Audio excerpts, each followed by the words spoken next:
It's romantic, it's light, it moves, and it whispers in the wind to give you a much more romantic feeling. The dress underneath, the perfect frame, the absolute frame for the woman's own jewelry. The look of bugle beads sparkle, bedazzle, and dazzle upon. They look at this woman as if to say, she's a tiger, she's alive, she's vital, and she moves into your life with the same romantic, beautiful opulence. Renee, how Charlene Tissier and Betty straighten out your sash?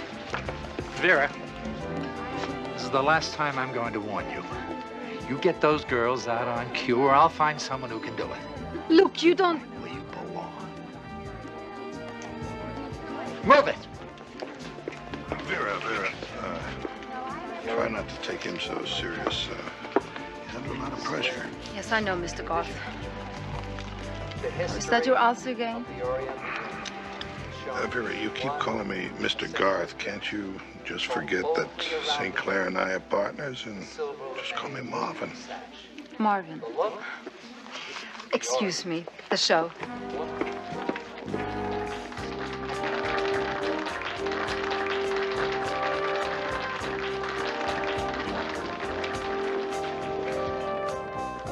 St. Clair. I told you to stay out front.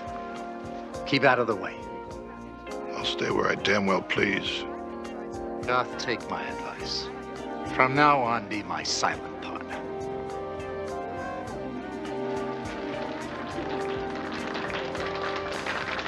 One of the world's most beautiful models, Christina Berenson, draped in fantasy black chiffon, and she feels beautiful. Christina Berenson.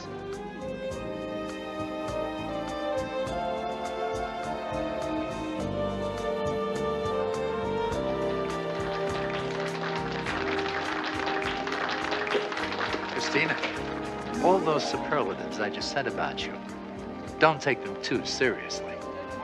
Haven't you just once done something nice for someone? Oh, I certainly hope not. And I'm not going to start with someone I know as much about as I do you. Be happy, darling. The only thing that could make me happy is to see you dead.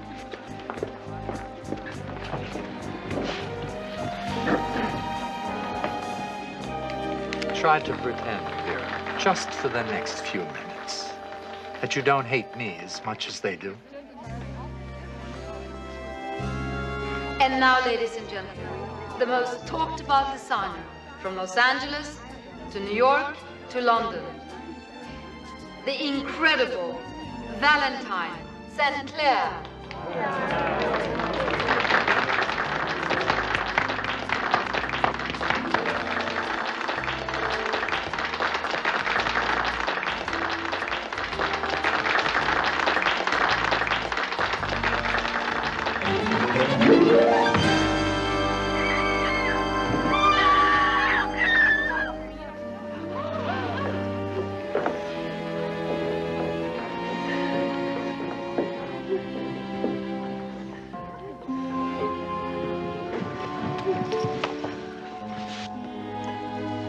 Like a remote control device.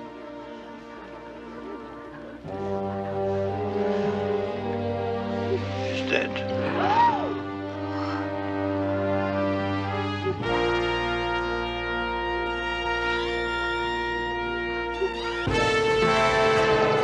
You sure he won't mind? Christina, if you know Houston as well as you claim to, there's absolutely nothing to worry about. Nothing to worry about. I wouldn't exactly call a first-degree murder charge nothing to worry about. Besides, it's been a while since Houston and I haven't seen him in a while. I think you're putting the cart before the horse. Lieutenant Billy isn't having you arrested. He simply wants you available.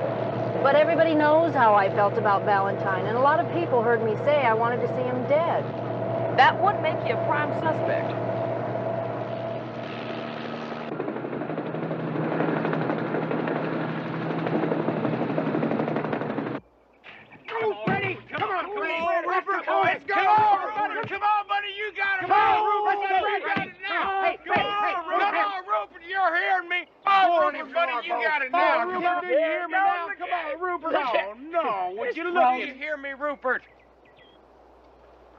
get the... Oh, now, come on.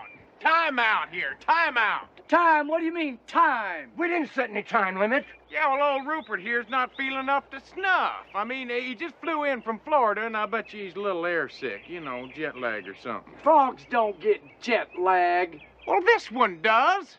Now, I mean, he's real sensitive. He comes from a long line of champions, fellas. He's a real thoroughbred, and I bet you he's got some Arabian in him, don't you? I don't care. You can't call a race in the middle. It just ain't fair. What are you gonna do, Houston? You gonna forfeit? Well, no, sir. Old Rupert can jump circles around your frog. Well, how'd you like to put your money where your frog is?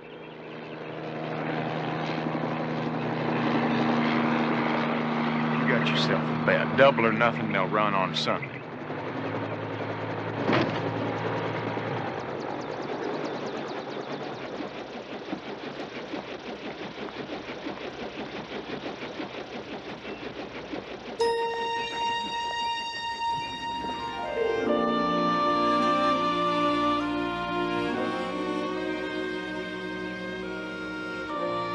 Hello, Rooster. Hello, Squeaky. Rooster and Squeaky. It's been a while. I bet you it's been 6 years, hasn't it? Let's go back to the office and get some lunch.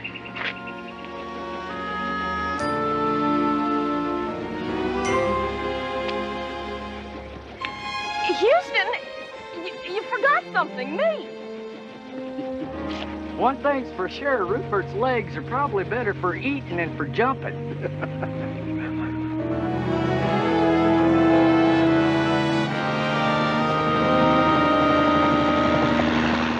Now, don't you worry about a thing, Chris. Old Vincent the Belly's a friend of mine. I think I can reason with him. Has a much bigger problem than that, Houston. Believe me, there's nothing bigger than murder one. Except maybe that thing you're wearing on your finger. It's a little too big for a friendship ring, isn't it? It's the real thing, Houston. It's wonderful. I met my Prince Charming just like you said I would. Man, my big mouth. Do I know him? He's a congressman. Oh, I see. I'm beginning to get it now. You get busted and his career goes bust, not to mention your love life with him, right? And you want me to help you?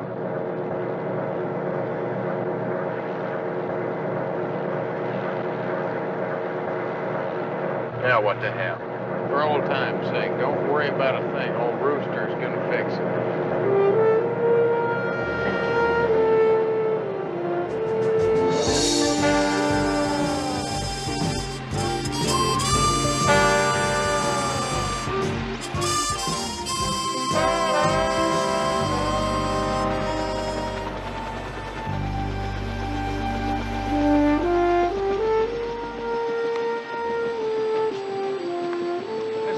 I don't quite understand is this deal with the remote control device, you know? Well, the lieutenant thinks it might have launched the arrow that killed Valentine. Yeah, well, how'd you end up with it? I don't know. It was all in the commotion. Valentine was lying there dead, and people are screaming, and all of a sudden I felt something drop by me on the floor. Right there on the floor. It was the remote. I'll tell you what, why don't we skip lunch? Then you go back to the hotel and get some rest. I'll get cracking on this thing. Houston, I didn't do it.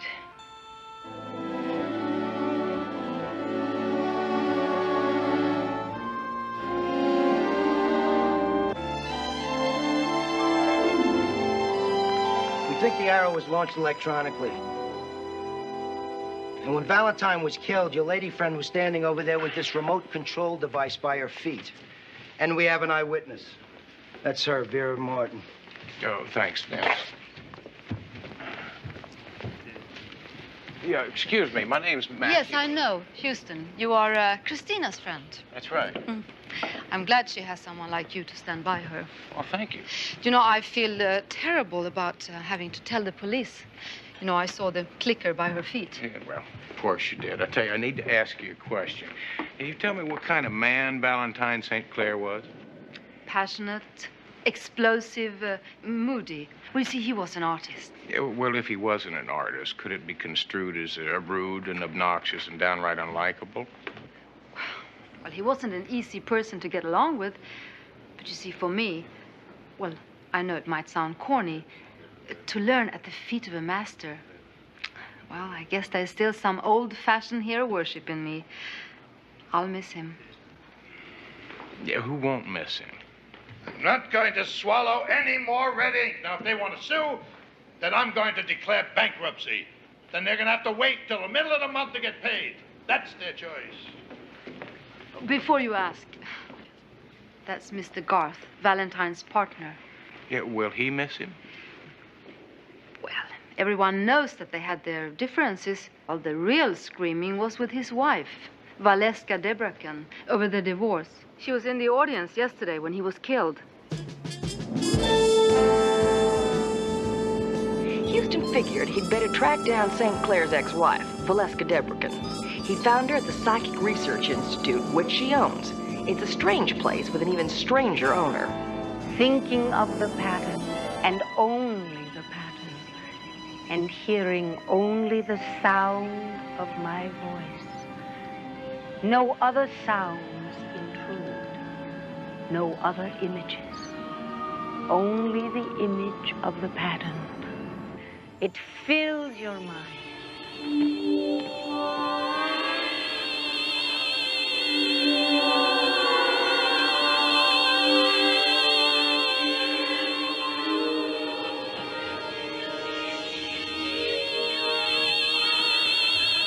Well, would you look at that? That's fantastic.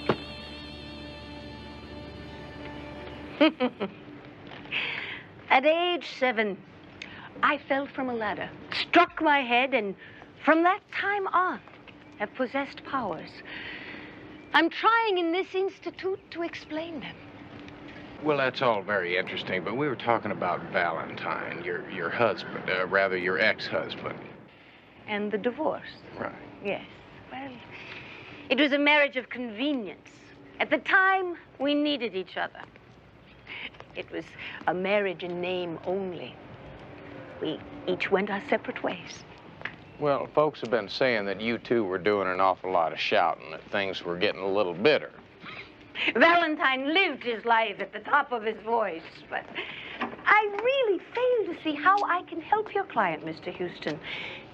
I was one of those who heard her threaten to kill my husband. Yeah, well, you were at the showing yesterday. Why was that? To wish Valentine luck. I still do own a piece of the company. It helps fund my research. Watch.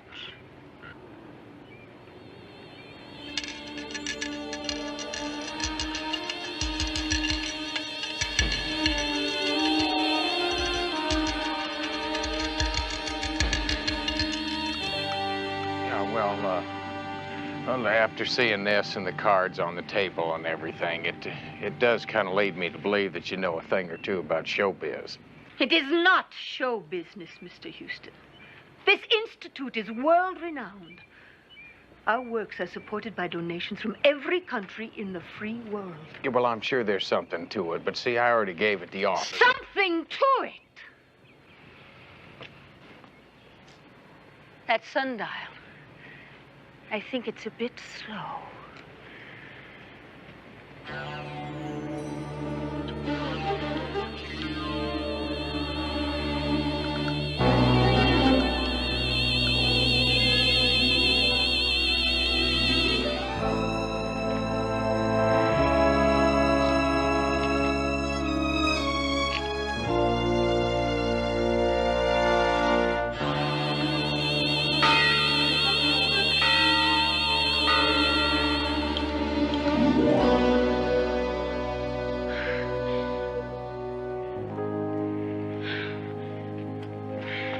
Tricks, Mr. Houston. Magicians and jesters perform tricks. We are refining powers that are within the greatest powerful equipment ever made, the human mind. And now I think you'd better go. Okay. Yeah, I'll just let myself out.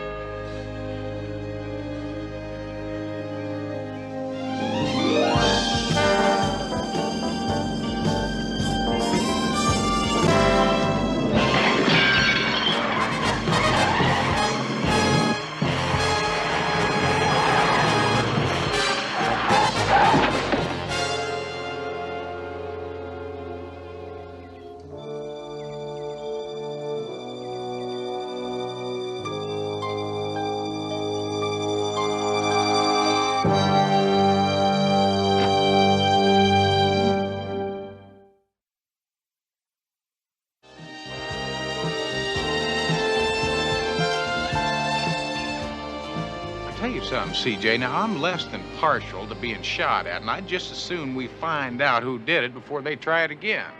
Well, let's see if Baby did the homework I assigned for. Let her rip. Marvin Garth, former accountant. About 4 years ago, he poured everything he had into St. Clair's company. Now, the profits are marginal, but Mr. Garth is living a mite high on the hog. How high? Bankruptcy high. Until St. Clair's death, he is now the sole beneficiary of a $1 million life insurance policy. Well, $1 million is a good reason for murder. You bet. You sure are glad to see her, aren't you? Who? Squeaky. Next picture, CJ. Vera Martin, about 2 years ago, she became St. Clair's assistant. Very talented, very ambitious lady. Some people say that she's a lot more talented than her late unlamented boss. Well, ambitious ladies have been known to kill before. What's next? Valeska Debrican, St. Clair's ex-wife. Oh, yeah, well, you can cross her off your list. I tell you, this lady does not need an electronic gizmo to kill. Mind control tricks? Yeah, I mean, I saw that lady do some things that give a whole new meaning to the word spooky.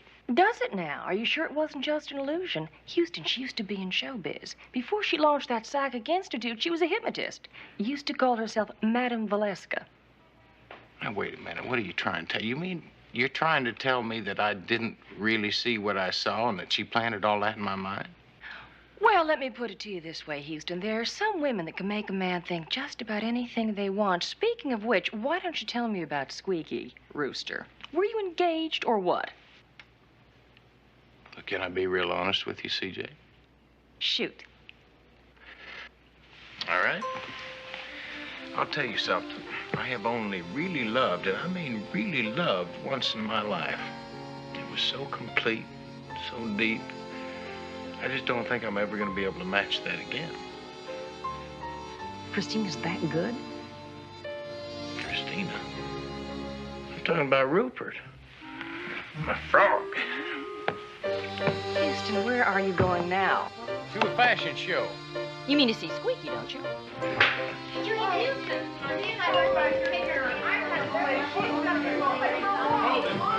Hold that elevator! He did it again.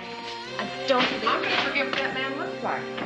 Houston, you have got to read these merger papers. We are already 1 week late. Well, Murray, what are we wasting our time on this puny little merger for when Rupert so desperately needs your help? Rupert. What firm is he with? Rupert's a frog that won't jump, which might mean you're in a lot of trouble, Murray. Me? Trouble? I never even met the frog. Well, you'll like him. I tell you what, you find the world's best frog expert and you put him in touch with me pronto. But Houston, No buts, Murray. Now, as soon as we get old Rupert jumping straight, then we'll talk about this little merger. Houston! Where do I find a frog jumping expert? Call a frog. Christina Berenson is wearing the most opulent slither of a black dress, covered with its own chiffon stole, edged in feathers. The dress underneath is a shaft of feminine brilliance. Slip the stole down, and the world is treated to the most exciting woman alive.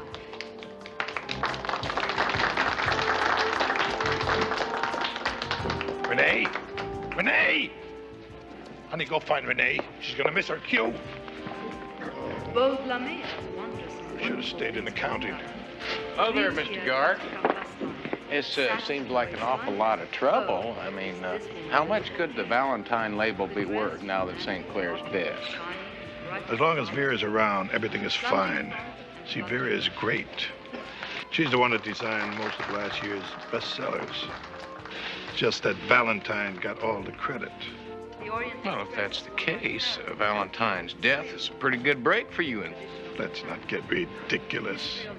Fact of the matter is, St. Clair and I took out duplicate insurance policies, naming each other as the beneficiary. That's a very common practice between partners. Yes, Houston, I need money, but not enough to kill for it. Excuse me.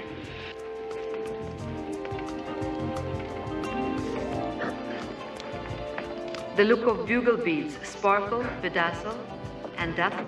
Christina? They look at this woman as if to say, she's a target, she's alive, she's vital.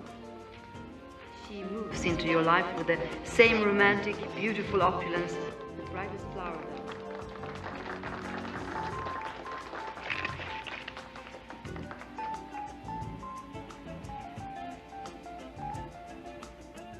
Our next model wears the Renaissance sleeve, the above-the-table romance of that lady says, I'm a woman. I'm proud to be a woman. I'm glad to be alive. Black chiffon, soft and gold. The look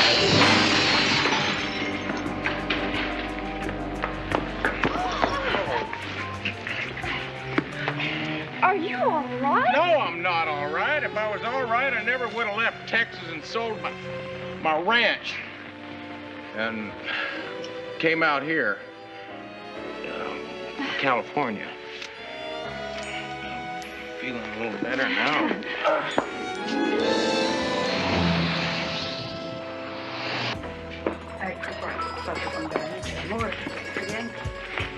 Ecco qua.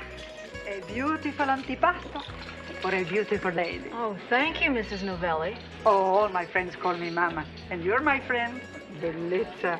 Thank you, Mama. So, friend to friend, what's the secret, huh? I use all the same makeup as you do. Hey, how come you look like that and I look like this, huh? Huh? Hey, but 30 years ago, ooh, I'd have given you a run for your money. Hey, and my son Vince wants to see you in the back. Yeah, I'll be right there, Mom. How can you be so calm? You were almost killed. Well, the only thing I'm concerned with right now is finding a killer. It never would have happened if you hadn't been trying to help me. What I'd like to say to you is thanks. Listen, would Rooster ever desert Squeaky? I mean, really, think about it. Houston, no matter what happens, promise me you'll always remember how beautiful it was between us.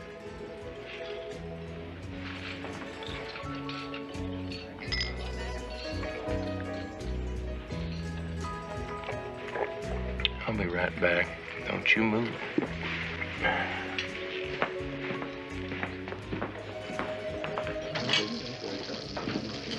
Vince, Mama said you... Well, it can't be that bad. What? Well, whatever it is that's making you frown and smooshing up your face like that. Houston, I know you care for that girl. And what I got to say is not going to make you happy. You better go on, Vince. How long has it been since you've seen her, and what was she doing in between?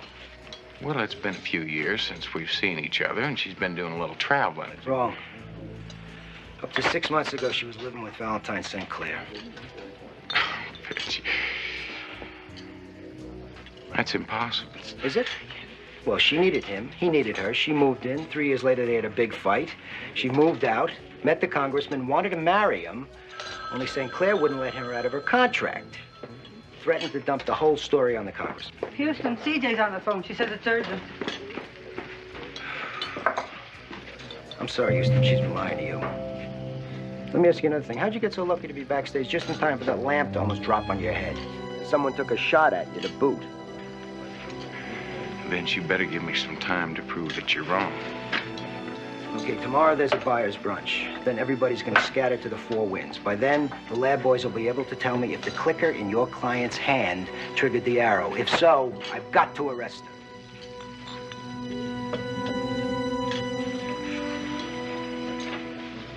Hello, CJ. Houston, I think you better come home. Valeska Debrakin is here, and she says she knows who killed her husband. Bye-bye.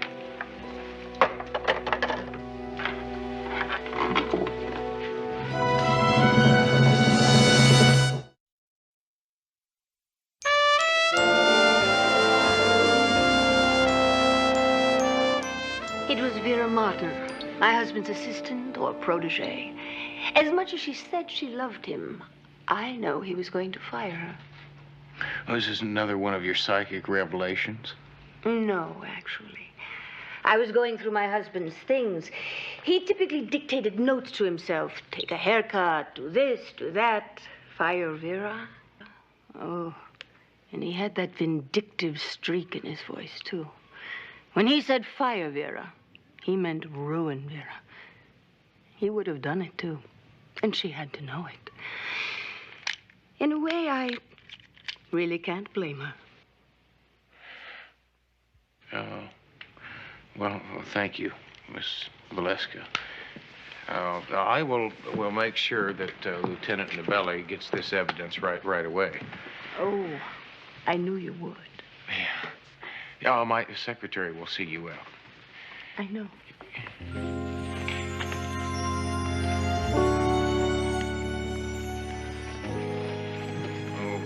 Well, I'll tell you, the ingredients we've got in this Valentine mess, we could stir up a whole pot of Texas chili. Well, I've got a hunk of pepper to drop in the pot, which I just found out about an hour ago. Now, apparently Valentine used to like to have his European show about a month after his American show. It was canceled this year. Well, who canceled it?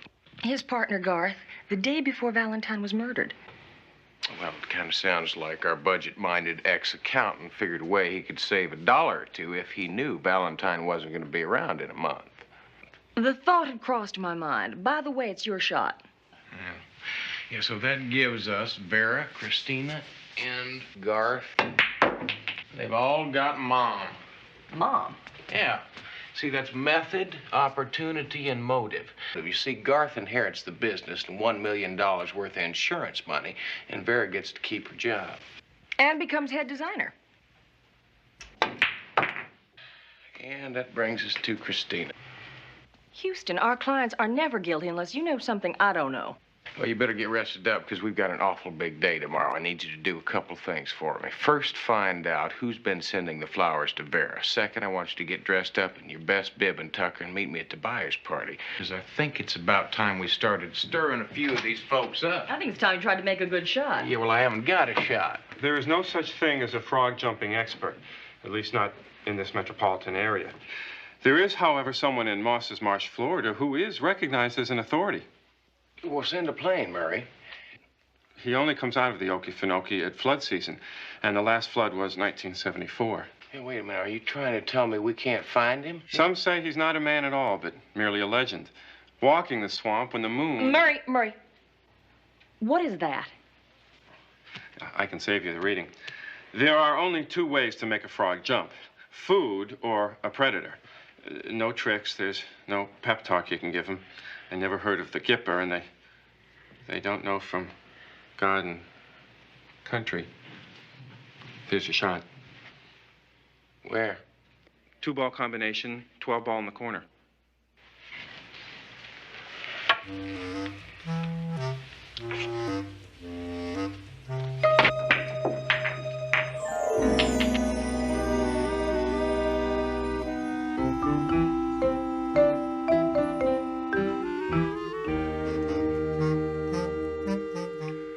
Not just another pretty face, you know.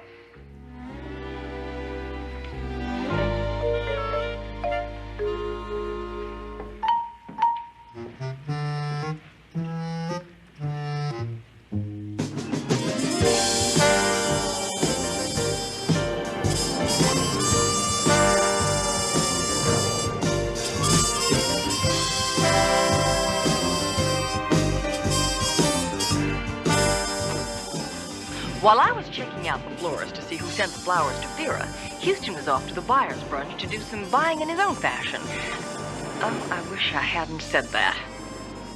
Why, Mr. Houston, how nice to see you. Well, thank you. Boy, you're looking pretty enough to be one of the models. What's the Texas word for flattered? True. You know, it's such a shame that Mr. Valentine isn't here to see all of this. We've had over $2 million worth of bookings. Yeah, well, if he was here, you wouldn't be, right? What's that supposed to mean? Well, the truth is he was going to fire you, Vera. And then he was going to destroy your name in the industry, right? Now, you've got to admit, Vera, that's a pretty strong motive for murder, isn't it?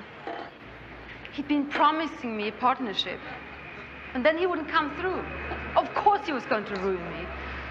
He wouldn't let me leave and compete against him. So he was planning to destroy my name to save his. Well, I guess you don't have to worry about that now, do you? Excuse me, Vera. Suzanne seems to be having a problem down there, and she said you're the only one that could solve it. Could you run back there for a second? Gladly. This conversation has ended anyway. Mr. Houston, I wish you wouldn't bother Vera. Well, listen, I just wanted to ask her a couple of questions. Which brings me to you. I need to ask you a couple, too. First one being, why did you cancel the European showing? The show was going far over budget. I felt that the money could be better used elsewhere. Yes and no. Yes, I know that. See, the trouble is that you canceled it the day before Valentine died.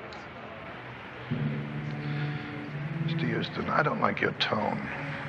And I don't see why I should carry on this conversation any further.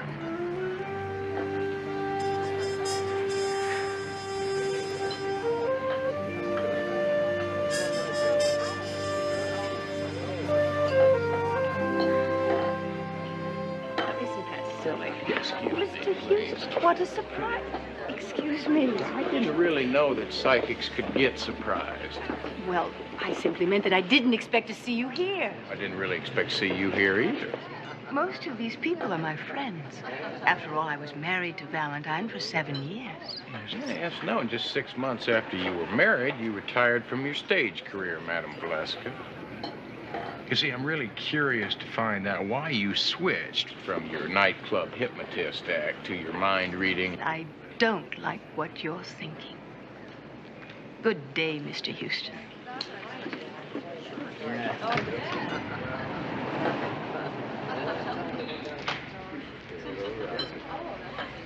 Houston. Houston. Did you find out who was sending the flowers to Vera? Yes, I did. Ladies and gentlemen, I am happy to announce that the proud tradition, the trend-setting designs of Valentine St. Clair fashions will live on through the enormous talent of his own protege, Vera Martin.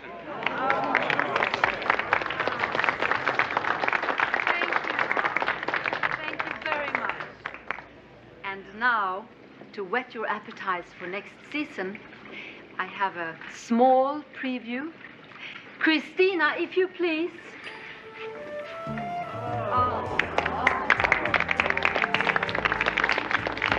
You know, I'll bet you old Garth is Vera's secret admirer. You should have seen the look he shot me when I challenged her. I think he's in love. He just might be in love enough to protect her. Maybe even enough to kill Valentine for her. Good motive, wrong suspect, Houston. You're not gonna like this. Vera's secret admirer? Christina. Right. Sorry, Houston, but it's beginning to look more and more like she's the one who killed Valentine.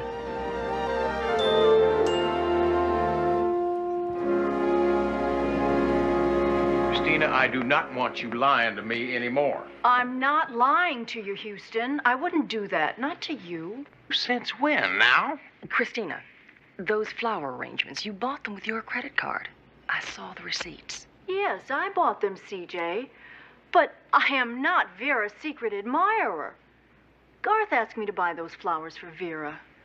He's so shy and, well, he's very much in love with her.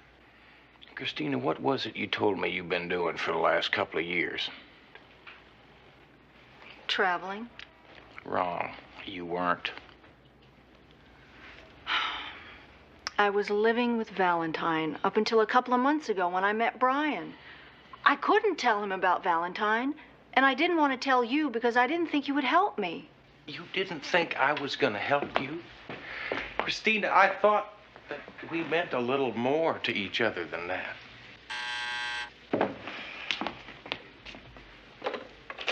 Hello? Hold on. It's Vince.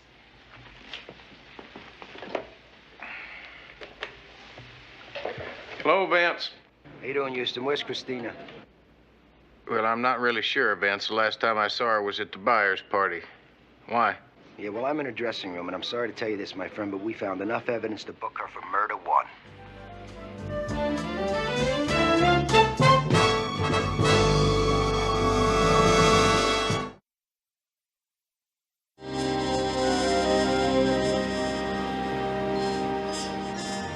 Found the stuff in the cushion. How convenient. Yeah, well, the wires match and the remote matches.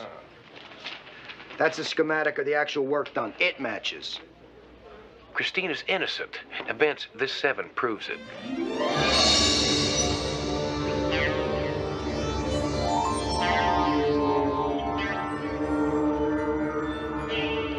You tell her what I'm thinking? I see the number 7. Right. Now, I'm thinking Americans don't put slashes in them. Europeans do. So do you. And you're thinking that I planted the drawing in Christina's dressing room. Bingo. I'm also thinking that a handwriting specialist is going to be able to prove that you made those drawings. Prove that you murdered your husband.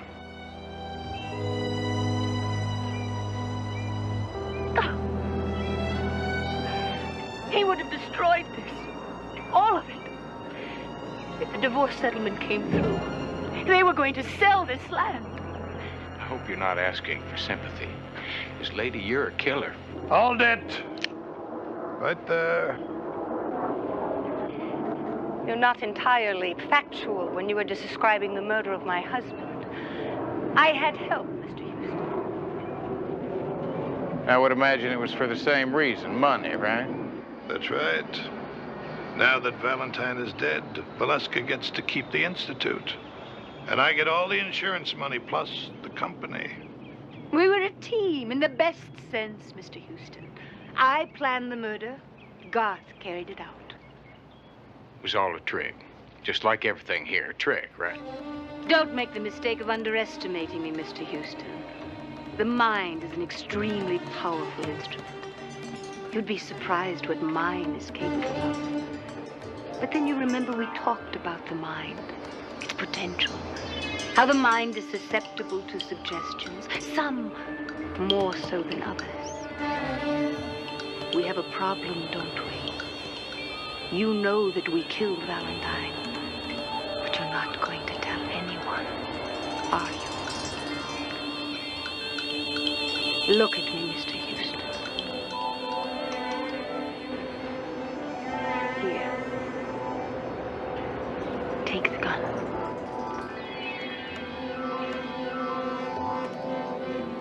Take the gun!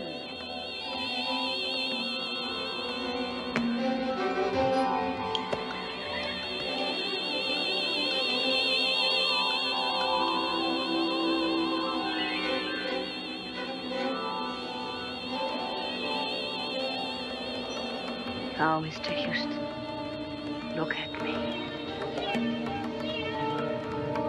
Put the gun to your head.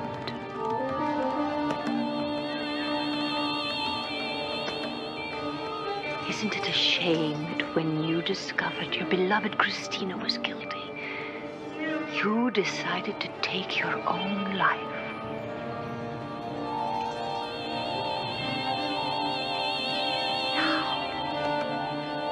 Pull the trigger, Mr. Houston.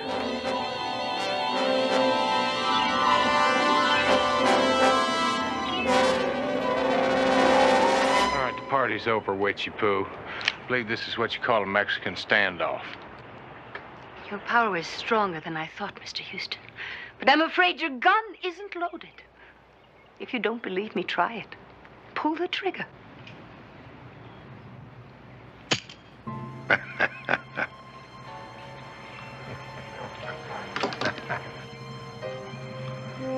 Sometimes her witch stuff works, and sometimes it doesn't. Now it's my turn. Oh, now, wait a minute. Look, before you shoot me, I want to tell you something. See, since I was here the other day, I've been practicing. You see that sundial there? Watch this.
Stop right there, Houston. Oh, come on, Valeska. I'm tired of your games. I'm too tuckered out. I don't want to play anymore. You may be tired, but the mind is never tired. It works even while you sleep. Is there a point to this lecture? Look above us, Mr. Houston.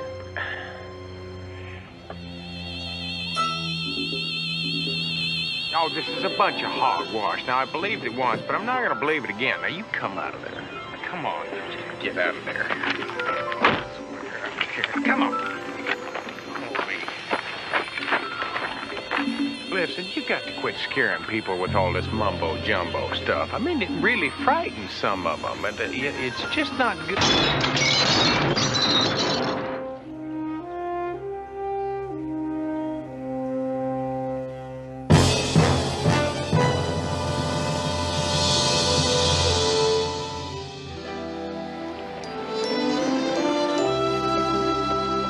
I remember the first time you brought me here. I never wanted to leave. It was a different time, wasn't it?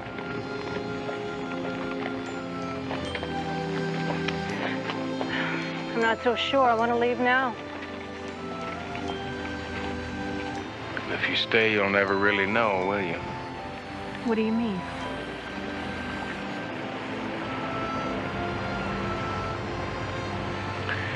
You know anything about frogs? I hate frogs. That's what I thought. Look at your clothes and your satin.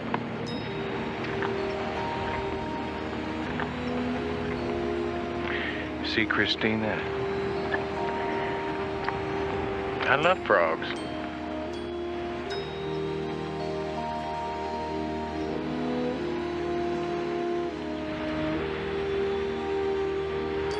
Bye, Rooster.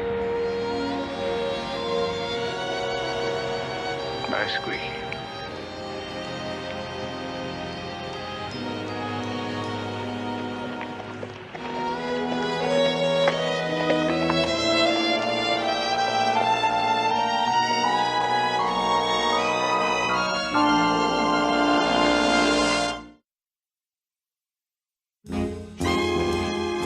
Ready? Go! Come on! Come on, Ready! Go! The other way! Anyway, just jump! Ready! Come on, Ready! Before you can go first, Ready! Ready, go! Come on, Ready! Go! Go! Whoa! Did you see that jump? I've never seen a jump like that ever. My golly, that ain't possible. Well, boys, I can't tell a lie. I do have a secret weapon.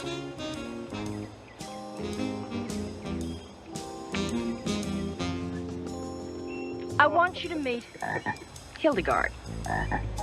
Now, being the official holder of the earnings, I'm going to announce that Houston and Rupert are the winners. Well, that's cheating. Using a female to lure a critter on. I don't know. I never seen any rules written down about it. Pretty slick item, Miss Parsons. You know something, Houston? There's an old saying. You gotta kiss a lot of frogs before you meet your prince.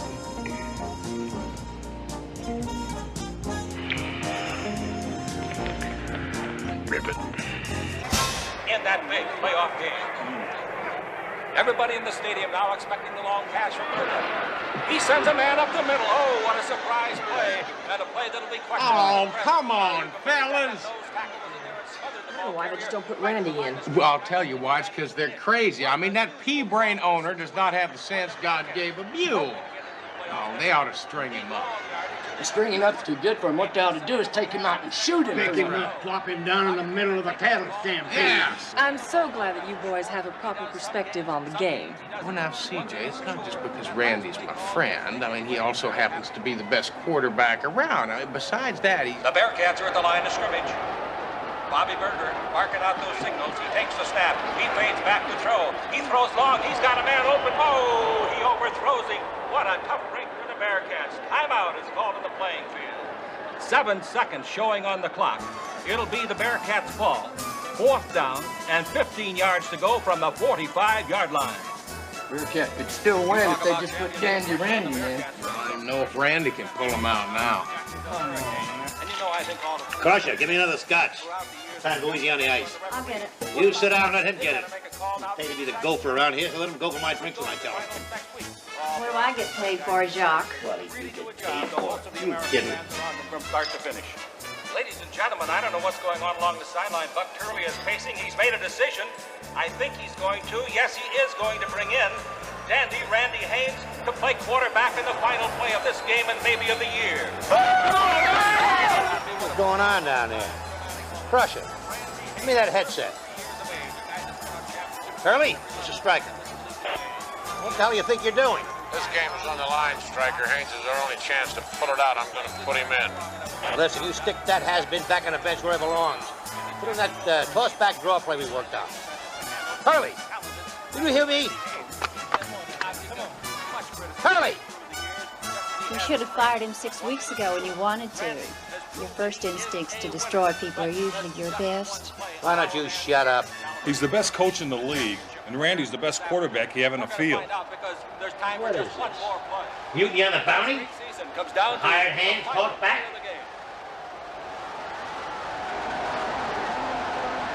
Jacksonville will rush only 3 men on this play, dropping them back for pass defense. Now, Ted Hutton. Haynes takes the snap. He drops back. We're down to 5 seconds, to 4 seconds. He's looking for somebody. Can't find him. He might be sacked. The long bomb. There's Bobby McMasters in the end zone. Touchdown, Bearcats!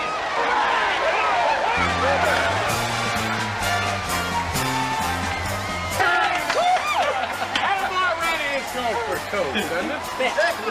Randy Haynes has thrown that touchdown pass to McMasters, and it's a 20-17 victory for the Bearcats. How way to go there, Randy. That's the way to go. Hey, Randy, get it on. What a finish we had here today. Moments ago, the press had gathered over at the Jacksonville locker room door, but now, of course, they're in the California locker room. I want to talk to the players, to the coaches, and everybody else, but first of all, ladies and gentlemen, we want to talk to the owner of the California Bearcats, and he is Mr. Jock Stryker. Sir, there are rumors that there is dissension on your ball club, and yet the Bearcats came back in the final minute, in fact, on the last play of the game and win the championship. Does your team thrive on inner turmoil? Inner turmoil? The only inner turmoil I hear about is what I read in the papers. Sometimes I think you news hens, you tend to blow things out of proportion. Hey, look, we're in the playoffs, ain't we?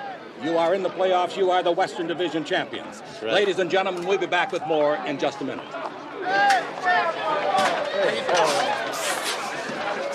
Well, luck, I guess. I couldn't find anybody in the opening. All of a sudden, Bobby McMasters got... Hey, you How you doing? I'd expect you to be here. Well, you don't think I'd miss your shot at the playoffs, do you? I mean, I flew all the way in from Kansas City, and I tell you, you did it again in the last 7 seconds.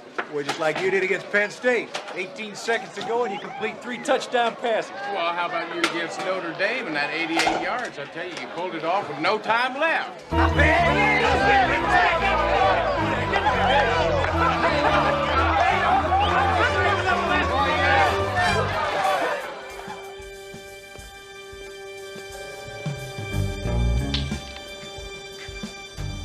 Who is it? Who's out there? Oh, it's you. Well, what do you want? Well? What's this, the game ball? Hey, what is this, a gag? Huh?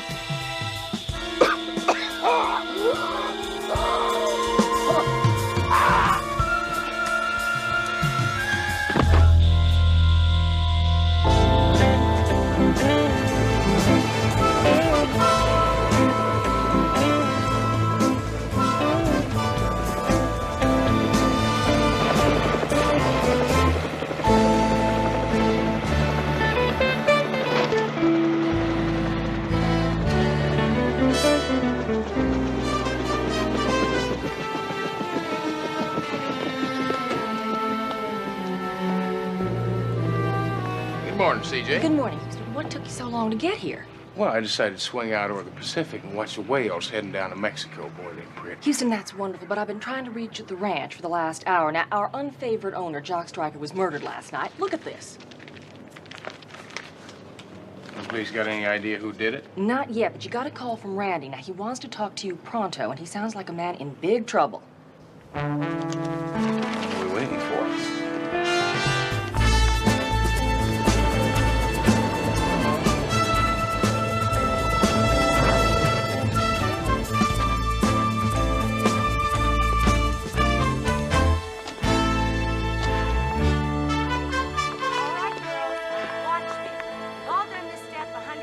Well, hello, Vince. What are you doing here? So I could ask you the same question. Well, let's just say we're here as concerned fans. Oh, then you do have a client. Well, right now he's just a friend. Now, have you got any idea who killed Stryker? Yeah, somebody who didn't like him. Take your pick. See, Houston. Vince is certainly in a good mood, don't you think? Yeah. Wonder what he's up to. There's Brady. Come on. Hit. 1, 2, 3, shake. All right, we'll start scrimmage in about 10 minutes. Oh, Doyle, you go in for O'Farrell on the blue team. Hey, Crusher. What's Woody limping about? Late hours or a pulled muscle? I guess. Both. Hey! Hey, old buddy. Good to see you. Thanks for coming, man. CJ, how are you? Hi. Great game last night. Well, thank you. I understand you got a problem. Yeah, well, I'm not sure. I mean, it was no secret how Stryker and I got along on one screaming match after the next. But now you got to understand, he always set me on the bench. He wouldn't play me. Well, Randy, you do have a reputation that makes Broadway Joe look like a Boy Scout. How much did that figure in Stryker's thinking? Well, I guess a lot. But now that reputation is past tense. It has to be. These knees aren't what they used to be. Houston, with luck, I got a couple more years left, and that's it. I need them. I'm broke. Broke? What do you mean, broke? Well, when I didn't blow, my business manager stole. But I still got a couple more years to make up for it. If you can get a second chance to prove yourself, right? Look, as long as I am not accused of murder, there's a big company who wants to hire me as their spokesman. We're talking about a line of sports clothes, commercials, personal appearances, endorsements. We're talking long-term big bucks. Well, Randy, that's all great, but would you do me a favor? We've been friends for an awful long time. Just look me right in the eyes and tell me why you wanted me to come down here. Because I got this feeling that you think that the police are coming after you and nobody else. Now, why is that? You always could read me faster than a bad pass defense. Well, you always used to say good pass defense. Well, that's when we were in college. You were helping me in my calculus papers. Yeah, you were terrible at it. You know, I got a call this morning. I couldn't recognize the voice. It was very muffled.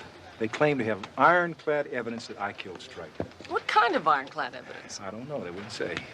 Well, whatever it is, the mystery voice is probably trying to sell it. Did he say how much? No, I didn't say that. He said he wanted to meet first. Randy, if you're being blackmailed, you should have told Novelli.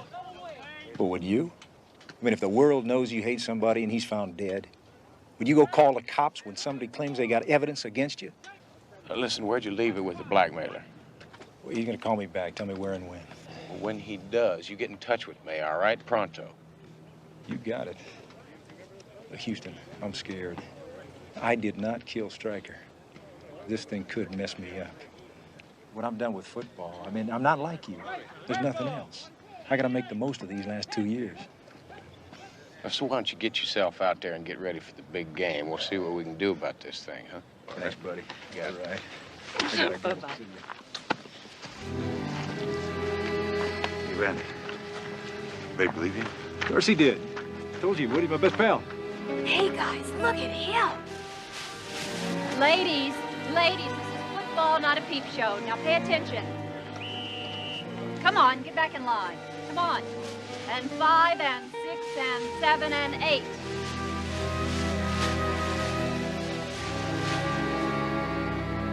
After 3 days, Randy's blackmailer still hadn't called, but Houston and I used the time to begin our investigation of the dead man and round up a list of people who might have wanted to kill him. Now, here we have Jock Stryker, the murder victim. Obviously, this was the man with the Midas touch. He not only owned the Bearcats, but he was on the board of 9 major corporations, and he had a little saying, "I don't get ulcers, I give them." Andrea Lott. She met Stryker 4 years ago when she was hired to organize the team cheerleaders. Apparently, he enjoyed her, shall we say, team enthusiasm. They've been living together ever since. Yeah, well, did she stand to inherit anything? Well, I still haven't figured out who got what, but I did find out that Stryker used to occasionally use her as a punching bag. Well, that's rude. Yes, it is. Well, it's Buck Turley. Looks a lot like Bear Bryant. You know, he's the best coach in professional football. Also, they had the classic love-hate relationship. Stryker loved him when they won, hated him when they lost. And Turley just flat out hated Stryker. He thought that all team owners were necessary evils. Yeah, well, you better do a little more checking on him, CJ. Thanks a lot, Houston. You're welcome. And last but not least, we have Crusher Kowalski. He has the extraordinary title of player rep, but in fact, he was only a gopher for the deceased. Now, they were close for many years, but in the last few weeks of Stryker's life, they argued a lot. You neglected to mention that Crusher Kowalski was a 3-time All-Pro lineman, traded 2 years ago to the Bearcats, never played a single game for his new team. Football is sort of a hobby of mine. Funny, you don't look like a football fan. Do you want some more? Stats are my most fun. Most efficient passer, Sammy Baugh. Pass completion percentage, 70.3, 1945 at the Washington Redskins. High point scorer lifetime, George Bland at 2002. Longest kickoff return... Yeah, Murray. Yeah, what about Crusher? Now, how come he never played for the Bearcats? An auto accident in the preseason. Leg injuries. Hello? Yes, hang on. It's Randy. Hey, Randy. I just got a call from the blackmailer. He wants me to meet him tonight. What time? 8:30 at the stadium. Listen, I don't want you anywhere near there, all right? You let me handle everything. Good enough. Oh, listen, CJ, tonight was the night I was supposed to treat you to that Texas T-bone with all the trimmings, right? Yes, it is, and I'm not going to let you get out of it. Yeah, well, I'll tell you what, in that case, if I'm a little late, why don't you go ahead and start without me, okay? Houston, where are you going? While you're keeping the T-bone warm, I'm going to the stadium, and I hope to catch a blackmailer.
happened.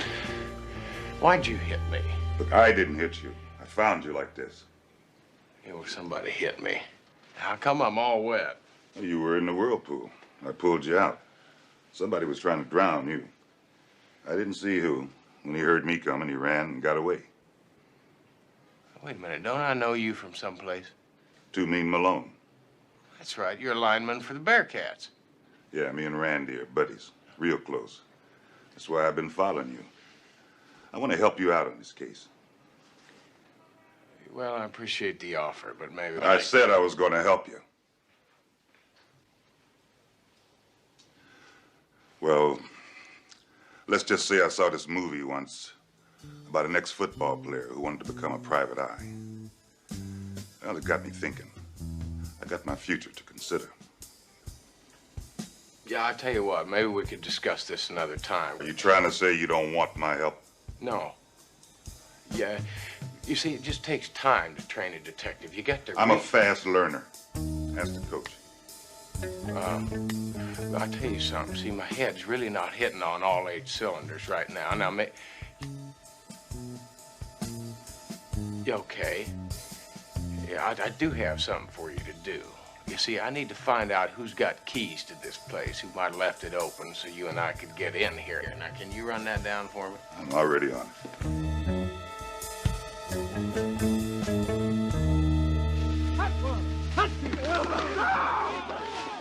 Hey, Crusher, Neil's phone for you.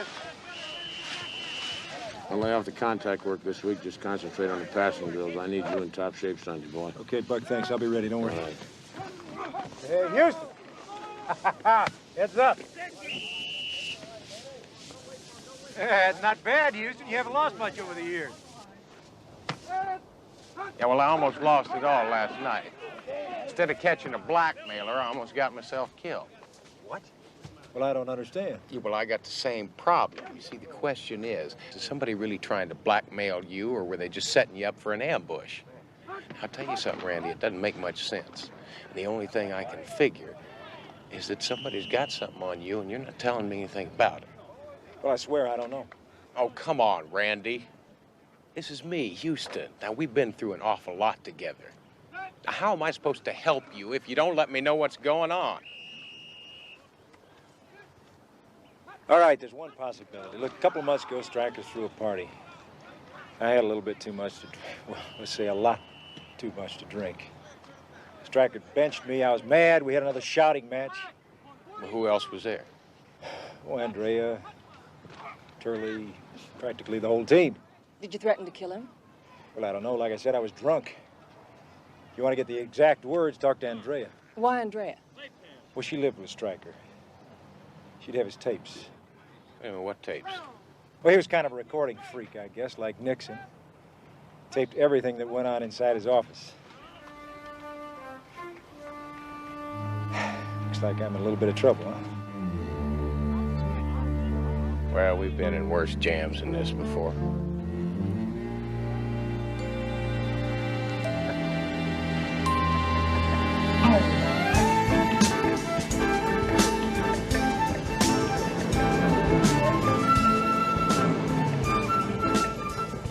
Now, Houston is a man who never forgets a face, especially a beautiful one. So while I went back to the office to dig further into our suspects, he went on alone to talk to Andrea a lot. War is hell. Now, I would like the chairs all around here, and the podium for the minister should go right there, okay?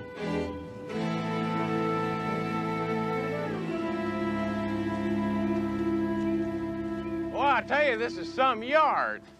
How many head of cattle can you run back here?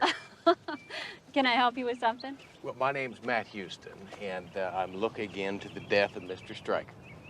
Oh, well, I thought the police were handling that. Well, they are. You see, I'm just looking into it for a client. And that would be Randy Haynes. a great quarterback, lousy politician. Yeah, I bet you're talking about the night he got drunk out at the party here and threatened to kill Mr. Stryker. Oh, he's a better man than I thought he was. He had so much to drink that night, I didn't think he'd even remember being here. Yeah. Yeah, listen, I understand that Mr. Stryker used to make tape recordings of everything that went on here. Do you suppose I could listen to the one at the party that night? Well, I don't see why not. Come on, they're in the cabana. Matter of fact, I'd kind of like to listen to all of them if I could. So you could find out who would like to kill Stryker? That's going to be a long list. You wouldn't happen to be on that list, would you? Me? No, I'm the last one to want to see him dead. Jock was the answer to this working girl's dream. From what I understand, he wasn't above working over his working girl. Jock was an ugly and mean man, but he gave me more chances than anybody else in this world. When I did a good job organizing the cheerleaders, he put me in charge of publicity. This year, he was going to make me a vice president. No, not because I live here, but because I earned it. Did you earn the beatings? Maybe. The first time he beat me up, I thought I was going to die. Then he came to the hospital and he cried and said he was sorry. That day, he gave me 1% of the team. That was 3.5 years ago. I now have 7% of the team. Tough way to make a living. What, getting beaten up? Yeah. Oh, I don't know. Don't all of us working stiffs have to get beaten up every day? The boss that yells at us, or do people have to work the rest of their lives in some factory? There's a lot of humiliation in this world, Mr. Houston. So it's an occasional fist in the face.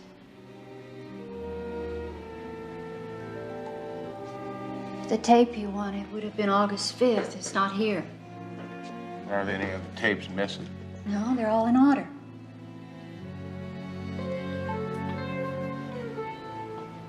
Yeah. I believe somebody beat me to it. Well, I'm back. Good, CJ. What'd you find out? First of all, Stryker's will. Andrea Lotta is sitting pretty. She inherited the mansion. Its market value is approximately $2 million. Sounds like she's coming out the jumbo winner in Stryker's death. What else you get? Well, the next one's a real pearl. Buck Turley is not only a good coach, he's a first-rate negotiator. His contract gives him 20% ownership of the club. That's a sweet deal.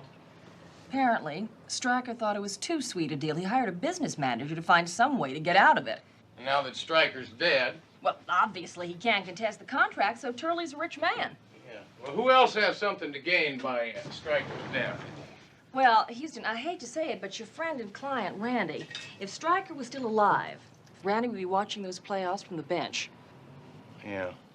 And now he's got a first-string quarterback position on the football team. You bet. Not to mention a shot at a great contract. Yeah, CJ. Well, listen, thanks a lot. I appreciate it. Houston, what's bugging you?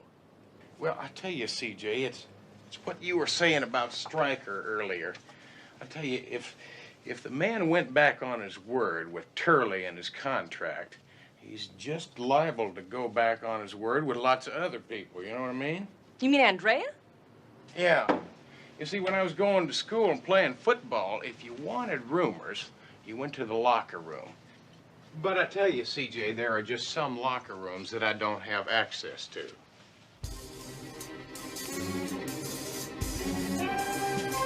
You don't mean locker room as in teddy bears? Yeah. Matlock, Houston, if you think that I went to law school for all those years just to impersonate a cheerleader, I mean... CJ, hold on. I mean, the thought of that. I wouldn't ask you to impersonate a cheerleader. Now, a photographer or a news person, yeah, listen, you'll be great, CJ. Great. Houston, I need you for 5 minutes. We'll talk. You can make fun of me. I just gotta talk to you for 5 minutes. Hold on, never talk. You can make fun of me. Hold it! Now, come on. I mean, but first off, I can't understand a word you're saying when you're all talking at once. Second off, I really don't have time right now, but now we'll get back to this, all right? Thank you. Mr. Houston. Go. Sorry, fellas, you just missed him. I know who you are, Mr. Houston. I seen you with Randy at the field. There's someone who'd like to talk to you. So, if you don't mind. Well, I tell you, fellas, right now I'm in the middle of a staff meeting right now, and we were just talking. I suppose the staff meeting could wait a few minutes. Listen, Crusher, you are just the man I wanted to talk to. You know, I've been looking for you.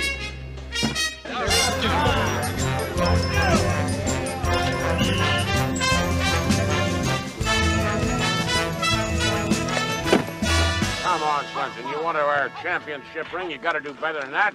Don't bend it, break it in half. Get low. It's been a pleasure talking to you, Crusher. Coach, Mr. Houston. Well, glad you could make it, Houston. How could I resist such a charming invitation? Well, when I talk to people, I like to do it on my time and my terms. Well, now, that's more like it, Svensson. You might wear that ring yet. Would you do me a favor and tell me why I'm here? Oh, it's the game Sunday. For the first time ever, I'm going to run this team the way I want to. And that means that Randy's going to start at quarterback. Not if he's in jail for murder. He's innocent. I'm counting on you to prove that. What makes you so sure that Randy didn't kill Stryker? Houston, I know my players better than I know my own sons. He is no killer, believe me. And what about you? Why would I want to kill Stryker? Well, it's like you said, now you get a chance to run the team the way you want to. Everybody knows you hated Stryker. That's no secret. Besides that, now that he's dead, there's no chance of him reneging on the contract. Says you get 20% of the team. Oh, done your homework, haven't you? Yeah, sure, I hated Stryker. The reason I went to work for him, though, is because he gave me a piece of this club. But what the hell, Stryker was always reneging on deals, trying to back out. You see that guy over there? The Crusher? Yeah. He had a lifetime contract with Stryker. Tried to get out of that one, too. Yeah, he doesn't look like a man that'd deal with disappointment very much. Oh, you are so right, baby, so right. I'll see you in a minute, Coach. Houston, how's it going? You see any light at the end of the tunnel? Yeah, I'll tell you right now, I've got so many unanswered questions, I'm lost. Listen, would you do me a favor and give me a lift back into town? I sort of got stuck out here without my car. Well, sure, you can use my car.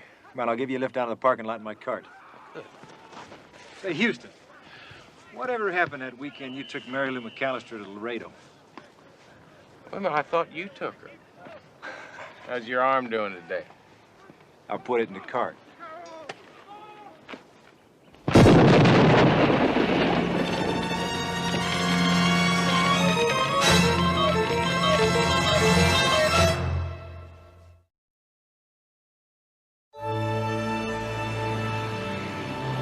Houston was worried. This morning, Randy was just a suspect. Now, after a second attempt on his life, it was clear he was a target. Someone was trying to kill him. To protect Randy, Houston needed help from Novelli, who at the moment was off duty and having his own problems. Listen, have you seen Vince Novelli around? Houston, perfect timing. Hold this, will you? What are you doing? Does it look like I'm doing hang gliding? I'm spending my day off cooking. Mama's chef didn't show up, and I'm helping her out. Yeah, but anchovies and lasagna? Oh, hold on. Vince, if you'd rein up for a minute, I'd kind of like to talk to you. I can cook and talk. Yeah, well, it's about Randy. Oh, Houston, thank God you're here. Please, could you give my Vince a hand? Oh, relax, I've helped you before. That's why I'm worried, figlio mio. Houston, taste this. How is it? It's good, Vince. Now, about Randy. Look, everything's gonna be all right. And since that bomb totaled out his cart, we have a 24-hour police guard on him. He's safe. Yeah, but Vince, he's going to be out on that playing field on Sunday, and there's going to be 70,000 people out there. Now, how are we going to protect him then? Look, I'll talk to him at Stryker's memorial tomorrow. I'll convince him not to play. Vince, it's the most important game of his career. I can guarantee you he's going to be there. Listen, he'll be a sitting duck out there. I don't like the look on your face. It usually means trouble. Yeah, well, not this time, Vince. I'm just trying to figure out a way to protect the man. What are you talking about? Well, I could always get my arm back in shape. You're gonna go out there for him? Vince, he's a friend. I'd do the same thing for you. You're making yourself a target. That's crazy. That's what I'm afraid of. This is yours.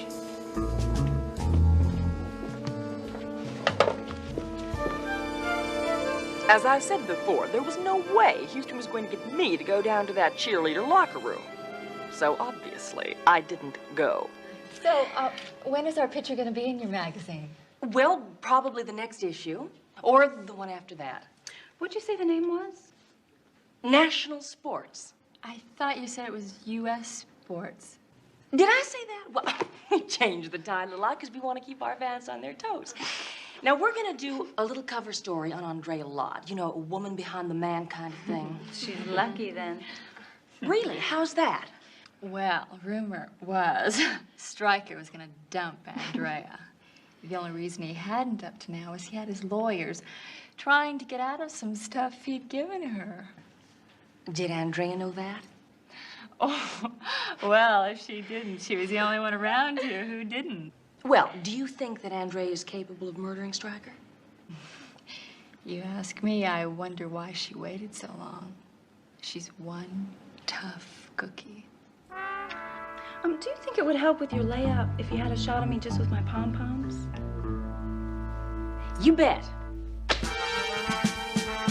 Houston, not only did Jock Stryker have his lawyer working against Andrea, but once the bloom fell off the rose, apparently he started seeing a lot of other ladies. And I guess Andrea believes that turnabout is fair play. Rumor had it she had a boyfriend on the side. It's a happy household. Any idea who the boyfriend is? Not yet, but I did manage to track down a photograph of Crusher's car wreck. And a very interesting tidbit. Apparently, the night of the wreck, when he hurt his knees, he was not alone in that car. Randy, Turley, and Jock Stryker were all there with him. Well, how'd it happen? Wet roads, Crusher lost control of the car. There was an inference that he might have been drunk, but the police never pressed charges. So the Crusher wrecked his car, ruined his knees, and lost his career. And then Stryker put him on the payroll for $100 grand a year. Oh, that's an awful lot of money for a glorified gopher. Right. And totally out of character for Jock Stryker. Sir, if you'll just let me explain, I know I can satisfy. So, Houston, help! I found this guy sneaking around with all these papers. Yeah, well, don't worry about it. He works for us. Well, he does? Well, he looks so suspicious. Well, he's paid to look suspicious. He's our accountant. Houston, why is Too Mean Malone running a security service for you? I'm his assistant. A what? Oh, wait, he's just sort of helping out Murray. Oh, well, if he's going to be on the payroll, he's going to have to fill out a W-4 and... No, Murray, you don't understand. He's not on the payroll. I'm not? Yeah, well, it's just a technicality. Yeah, Murray, you'll figure that out for me, won't you? Well, I want to know how he knows who I am. Oh, Murray's a football fan. You don't look like no football fan. Oh, I am. And you're Too Mean Malone, the leading lineman in football. But you've got 19 sacks, 7 interceptions. And no W-4 form. No W-4 form?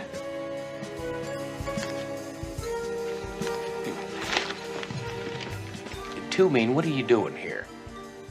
Well, you remember you asked me to find out who might have the key to the locker room. Oh, that's right. Well, what'd you come up with?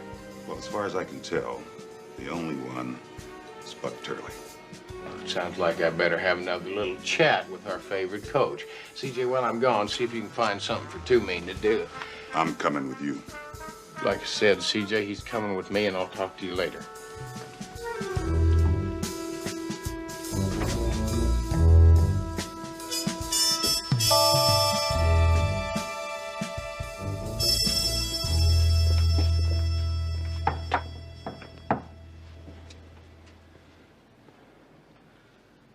Oh, maybe he's already gone to Stryker's memorial service.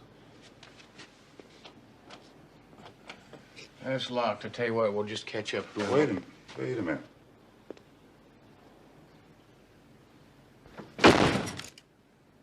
Do you realize that's very illegal? Well, I thought it'd be a shame for us to come all the way down here and not get a chance to take a look around. That's a good point.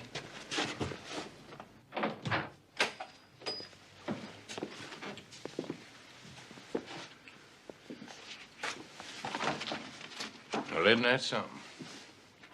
I'd say Coach Turley's got some explaining to do. What is it? It's tape we've been looking for. I believe it's going to tell us everything we need to know.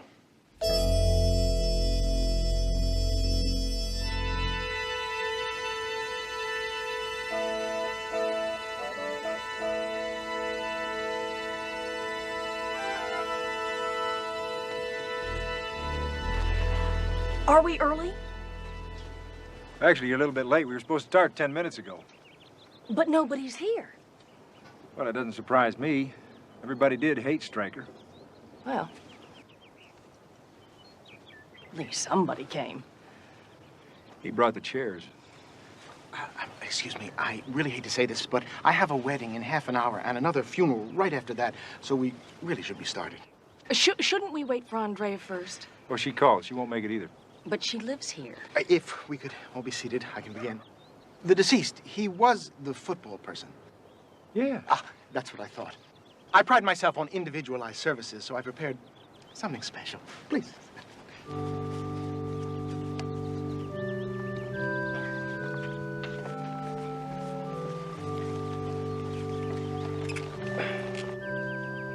Dearly beloved, none of us knows when the big referee will call us. Whether it'll be in the first half or last quarter of our lives. So we should live each day as Jock did, as if it were a 2-minute warning, a grand slam homer, a slam dunker. So when that day comes, when we stand before those pearly goalposts, in that great gridiron in the sky, ready to enter the everlasting end zone, where the last dugout will be found, we can feel proud as Jock Stryker, that we played the game as hard as we could down to the final bell. And that through those extra innings of eternity, although it ends in sudden death, we played by the rules. Thank you.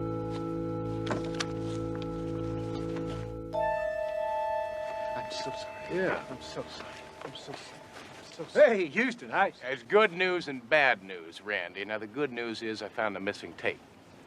Yeah, the bad news, I heard it. What does it say on the tape, Houston? No, not much, CJ. Just Randy telling Stryker that if he didn't start him first string this season, he was going to kill him. But I didn't do it. Look, I swear to it. Look, somebody must have heard the tapes or something.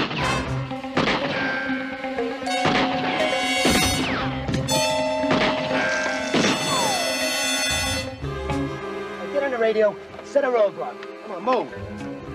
Are you satisfied now, Vince?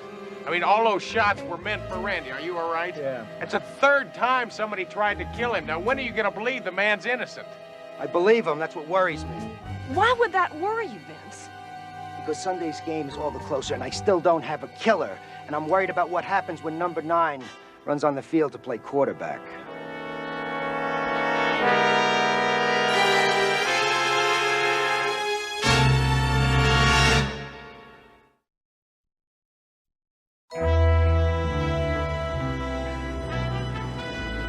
CJ, I am telling you, we've been going about this thing all wrong. It's not working out. We've been asking ourselves the wrong question. We keep asking ourselves, who would want to kill Jock Stryker and Randy Haynes? That's the wrong question? Yeah, see, we ought to be asking ourselves, why would someone want to kill both of them? Now, come on, let's take a look at these motives. Houston, what we need is a common denominator. Well, that's right, CJ, but for the life of me, I can't. Wait a minute, that's it. What's it? It's backwards. Oh, good. Now, Houston, if No, you just... CJ, stop your gabbing for a minute. That's backwards. Well, let's scoot our boots. We gotta get to the game. What a crowd. Of course, it's a sellout crowd, ladies and gentlemen. 69,812 here for this great playoff game between the Jacksonville Hurricanes and the California Bearcats.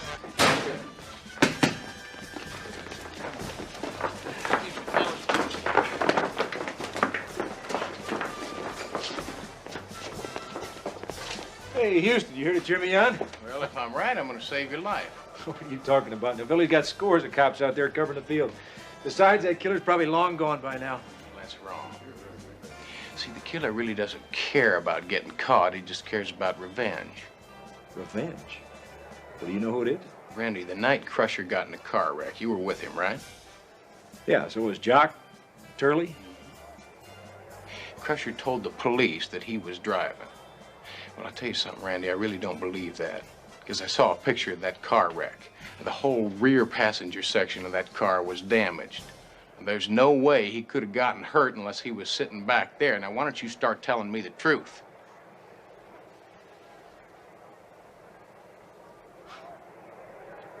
I was driving, drunk. I was still in Stryker's good graces back then, and he was afraid if the cops found out I'd be arrested. So Stryker bribed the crusher to take the blame for a fat paycheck every week. Look, I wanted to go to police the next morning and tell him what really happened. Stryker wouldn't let me. He said not to worry, he would take care of Crusher. Well, he took care of him all right. He promised him a job for life. Till he found out that the crusher was still seeing Andrea. Then he said he was going to fire him. So the crusher is out of a job, and because of you, he's out of a career. So Crusher killed Stryker, and now you think he's out there? That's right, and he's waiting for you, Randy. Now, if you go out onto that field, you're going to be a dead man. Well, I gotta go up there. Well, no, you really don't have to. Sorry, Britt. The weatherman has really cooperated for today's game, and the vendors, they're doing an outstanding business. The commissioner... Houston, are you ready yet? Houston, can you hear me? I got you, Vince. I'm coming out of the tunnel now. And here comes the hero, Dandy Randy Haynes.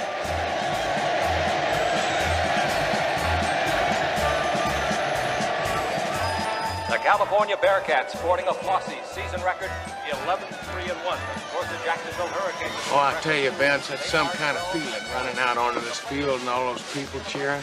Just like old times. Houston, would you hold on to your ego and listen to me? I got men stationed all over this stadium. If Crusher doesn't show up, I'm gonna look pretty silly. Well, look at it this way, Vince. If my plan backfires and I get myself killed, I'm not gonna be around for you to say I told you so. This Crusher gets her pretty quick. Biggest damn game of the year. I need that Randy in there. Believe me, as soon as we get the Crusher, I'm gonna send Randy in. And if Houston gets killed, I'll send Randy. This great coach, Buck Turley, through the years, has been the point of a lot of controversy. But one thing can be said for sure. He usually comes out on top in anything that he tries. And of course... Hello, Vince. You guys come up with anything yet? No, nothing yet. Hold on. What do you got? We just got a report that there's somebody on the roof. We're checking it out now. The Hurricanes have the ball deep in their own territory. It'll be 1st and 10 from the 12-yard line. It's a spread formation. The quarterback drops back. Nobody to throw to. He swings wide to the left side, and the linebacker, number 55, comes up and drops him after a 5-yard gain. It'll be 2nd down and 5 at the 17-yard line. Pretty good blocking there, but perhaps a busted play. And at the outside, a Bearcat offside. The full flag went down and played. Don't move, man. You'll only make it worse. No, I got a bulletproof vest on. Come on, let me up. Two Mean circle around on the other side. Along the far sideline, what's that? There goes Randy Haynes and Two Mean running down the side, and they're chasing the mascot. They're chasing the bear. I don't understand this as they run down the ramp to, well, we're out of our vision now, down into the belly of the stadium. We've got to do it over.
Houston, I should have killed you when I had a chance.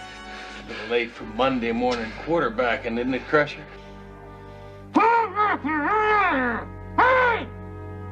You better let him out of there. I believe he's got a football game to play. Right.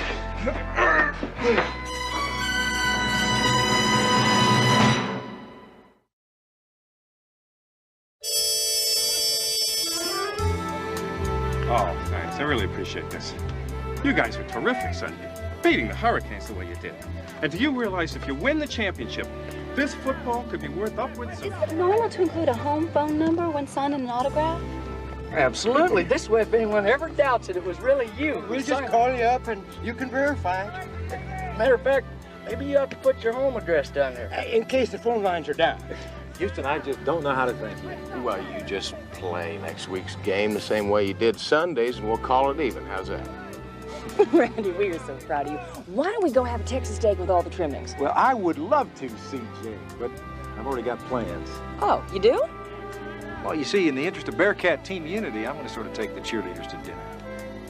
I thought you were in training, Randy. Y'all don't worry.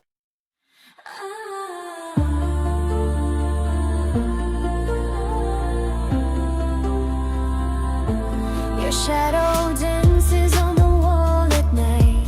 The way you move sets the room alight. I feel your heat like a blazing sun. This game we're playing has just begun. Your eyes are fire and they pull me in. This kind of trouble feels like a wind. Electric pulses under my skin. Let the chaos of desire begin. Velvet heat, I can't escape your touch. Carves out a dangerous shape. Every move you make, I fall. I'm caught inside your burning cold.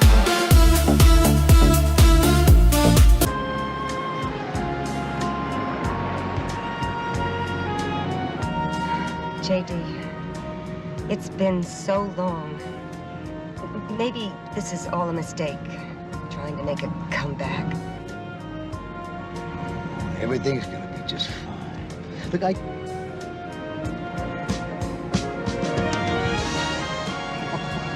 what did I tell you? Look at this. Oh, darling.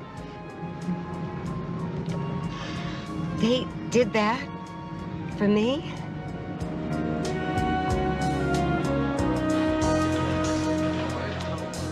All right, now remember, this is just a rehearsal. Take it easy. Try the numbers.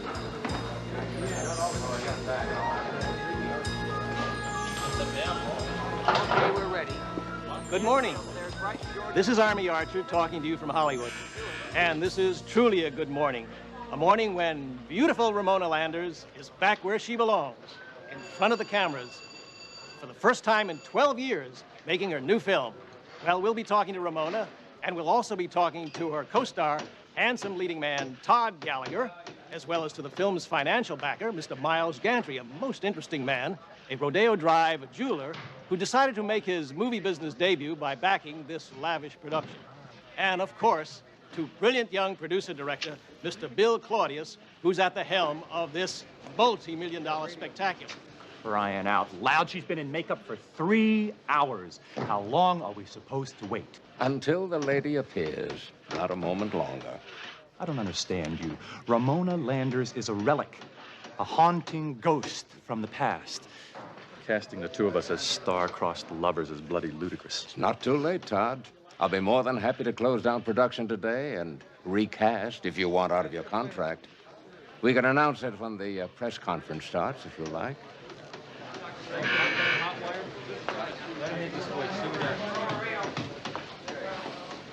That's exactly the shot I want in the scene when she's cutting his hair. I never thought she was going to really come out of retirement. Still fretting over our leading lady, are we? Come along. The great lady approaches. Henry, you're still here after all these years. Well, actually, I retired a couple of years ago, Miss Landers. Ramona. When I heard that you were coming back today to start filming again, I called in all my debts so I could be here. That's the sweetest thing I ever heard. They don't make stars like you anymore. Not real movie stars.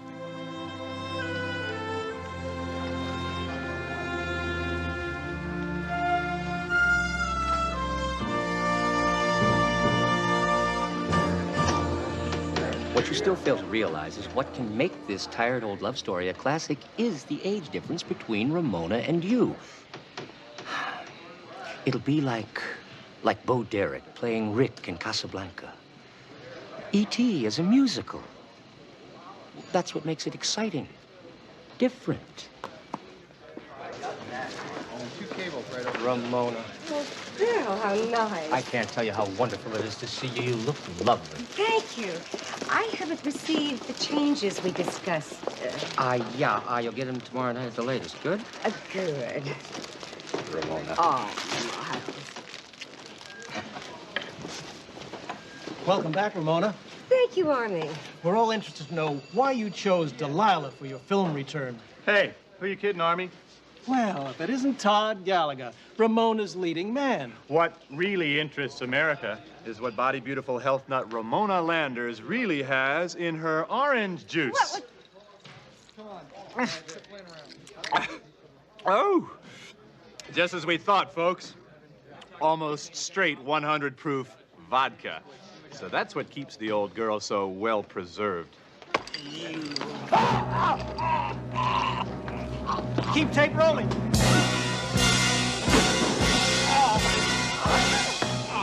Todd.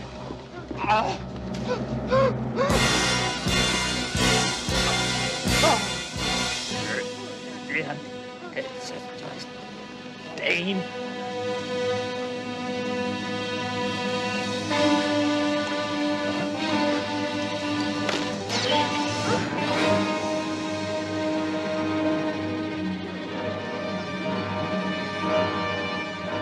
Dead.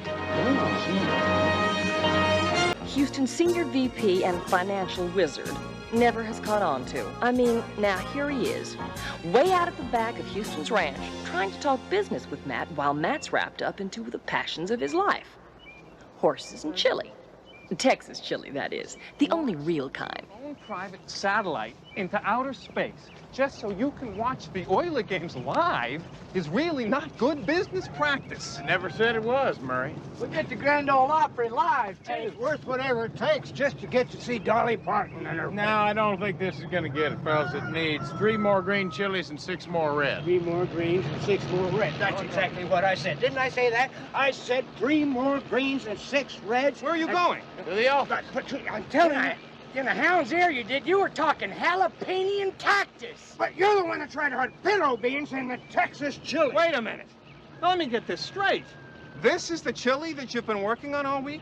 This is the chili that you hope to win the contest with?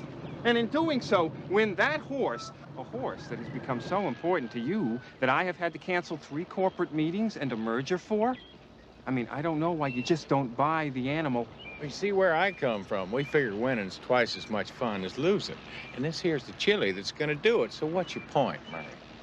Well, if winning the contest and the horse mean all that much to you, why are you cooking out here? Behind the stable, downwind from the pasture. Oh, you just don't know nothing, do you? This here's Texas chili, the only real kind. The aroma's just all part of it. Houston, come on. Stick around for a while, Murray. You might learn something. Now, wait a minute. Look, I drove all the way out here because you said you weren't coming into the office. Well, that was before I found out that somebody tried to kill an old friend of mine yesterday. You see, Ramona Landers' daughter called the office about 20 minutes ago, and she thinks she knows who tried to kill her mother. Ramona Landers? The movie star? You know her? Know her? Hell, Murray, I bought this ranch from her. If you knew anything about Texans, you know that practically makes Ramona family.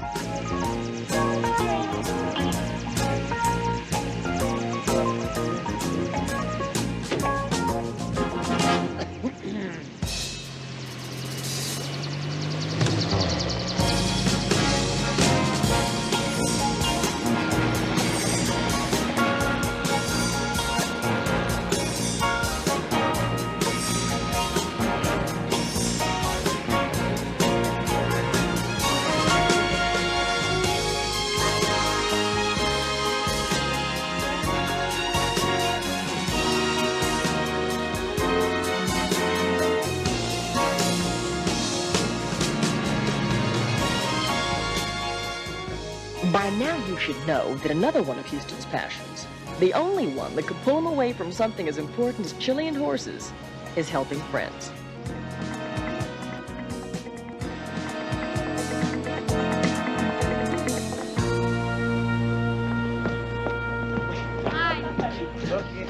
Molly, you're all grown up. Oh, I don't know how to thank you. I didn't know who to turn to. I told you a long time ago, Molly, if you or your mom ever need anything, all you had to do was call. And I meant that. Now, CJ tells me you got an idea who tried to kill your mother. I do. It's my stepfather, J.D. Harris. He's trying to kill her just like he killed my father and twin brother 7 years ago. Now, that's pretty strong stuff. Have you got any proof? Well, my twin brother, Eric, who was killed with my father, he told me in a dream.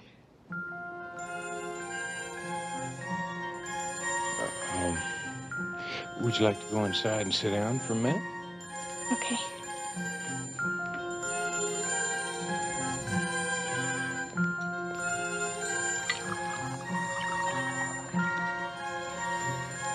First, what you have to know is about my mom and dad. When I try to tell people how much they loved each other, they just kind of smile. I mean, my mom being a famous movie star and my father being an important director. Well, people think they know all about those Hollywood marriages. Now, listen. You don't have to explain anything about your mother's relationship with your dad. Everyone knows how devoted they were to each other. Then how could she remarry just 2 months after he was killed in a plane crash? And especially to J.D. Harris. He was only a stuntman. And ever since they've been remarried, he's kept her away from making movies and all of her friends. What about the movie she's starting now? Well, that's just it. He couldn't talk her out of this one. And that's why he has to kill her.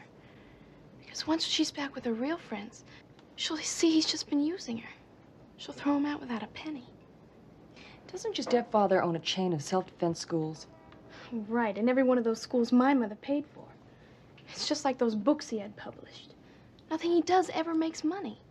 But Mom's made him her beneficiary. That's why he has to kill her. It's because he wants her money. That's what Eric says. Your dead brother. In the dream. Yes.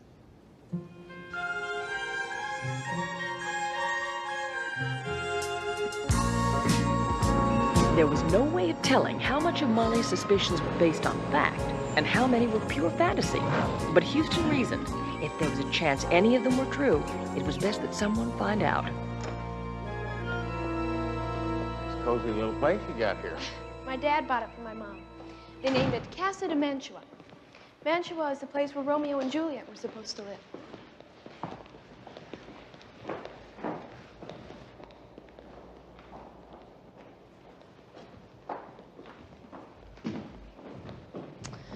If you'd wait down there, my mother should be upstairs. I'll go see if I can find her. This can save more lives and prevent more rapes than having to fight. Oh, that's him, by the way. Fighting, impress on them My the value of stepfather. fast reflexes. Tell him to keep a lock on Those ladies are his self-defense club managers. He gives them special instruction twice a week. Hold it. Cammy. Look, why don't you give me a shout when your mother comes down, all right? Very impressive. It's impressive, all right. I just hope it's friendly. All right, ladies, now you pair off and try. Hello there. I'll bet you J.D. Harris, aren't you? I'm Matt Houston. I tell you, I've read a couple of your self-defense books. You're not welcome here, Mr. Houston. Yeah, well, maybe not by you, but your stepdaughter, Molly, seems to think her mother would kind of like to talk to me. Well, that was a mistake. Now watch my arm. You see, the police are investigating the attempt on my wife's life, and both Ramona and I feel that's quite sufficient. Well, then you wouldn't mind if I just stuck around and heard that from Ramona herself, huh? My wife isn't feeling well. She's spending the day in her room, and I want you off the property as soon as possible. Like now. Houston, the maid says Miss Landers is coming downstairs now. Well, it's been nice talking to you, Mr. Harris. Shit, I want you to leave. Yes. I told you I read your book.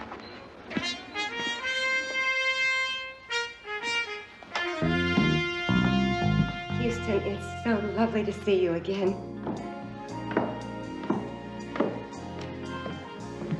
Ramona, you're looking super. Oh, thank you. I'm just sorry it has to be under this tragic circumstances. My Molly, she's such an impetuous girl. She means very well, but I'm afraid that she's just wasted your time in asking you to come here. Just seeing you, Ramona, makes it not a waste of time. Is Molly going to join us? No, she had to go on an errand. Excuse me, I don't think I know you. I'm sorry, this is C.J. Parsons. She's my top lawyer and sort of all-around right-hand man. Woman. Girl. Girl. Must be a wonderful person to have Houston put such trust in you. As I was saying, my husband and I have complete confidence in the police investigations.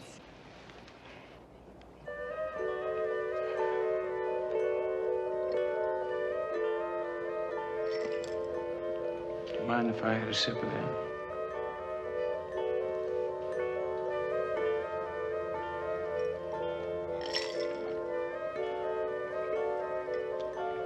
It's a pretty stiff drink for this early in the day, isn't it? He makes me. I'm so afraid. Mona? Oh, darling, there you are. Houston and I were just talking over old times. Very tired, darling. We were just talking. I think it's time for you to go up to your room. Now, come on. Surely you couldn't have any objections to a couple old friends just talking, could you? Sweetheart. I am a little tired. The strain of the last few days and all. J.D. always knows what's best. I do thank you both for coming.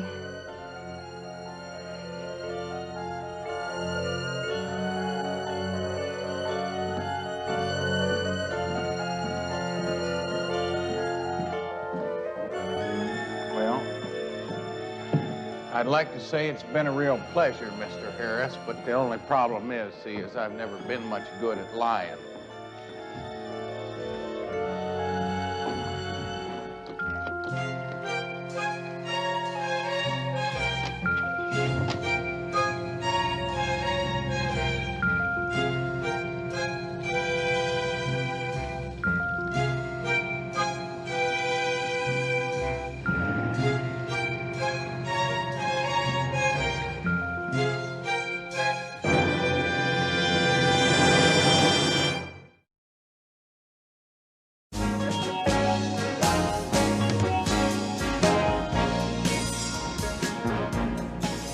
Now, Houston figured what was important was when that orange juice was poisoned. If it was before it was put on the table, then there could be a lot of suspects, like any nut who might have worked at the studio. That's only a couple of thousand. Now, on the other hand, if it was after, it would have had to have been somebody who could have gotten close enough to that table without looking suspicious. Meaning someone in the interview. Right. Your favorite Dr. Chuckles. J.D. Harris himself. Right, Ramona's husband. We both know what his motive could be, and according to Molly, that's money and lots of it. Bill Claudius, the, quote, boy wonder of directors, unquote. Miles Gantry owns a jewelry store on Rodeo Drive. Now, from what I could find out, he's completely financing Ramona's movie, some $5 million. What do you say we pay a little visit to Mr. Gantry, huh?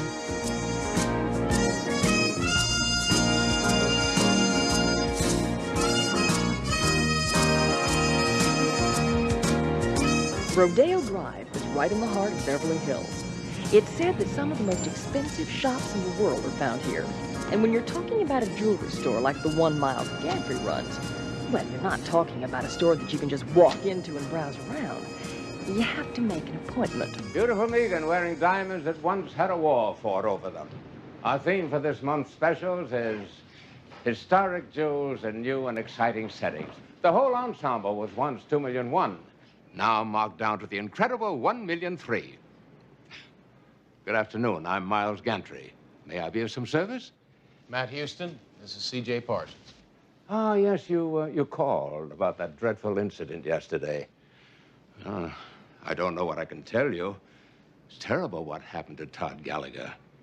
You know, he was the type of young man that everyone liked. He was perfect for that role. Are the police making any progress in finding out who's trying to kill Ramona? Well, Mr. Gantry, the police are working on lots of ideas, but I'm of the mind that the killer was someone close to Ramona. Probably at the news conference yesterday. Oh, but that's impossible. There was just Bill, J.D., and myself. You certainly don't think that I love Ramona. And frankly, I resent your implication that I might want to do her harm.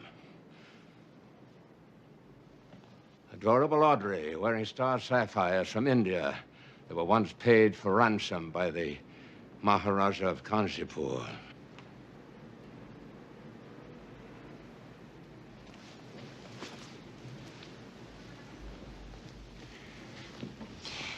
Did you get the distinct feeling that Gantry is trying just a little too hard to sell us on how much he loves Ramona? Yeah, a lot too hard.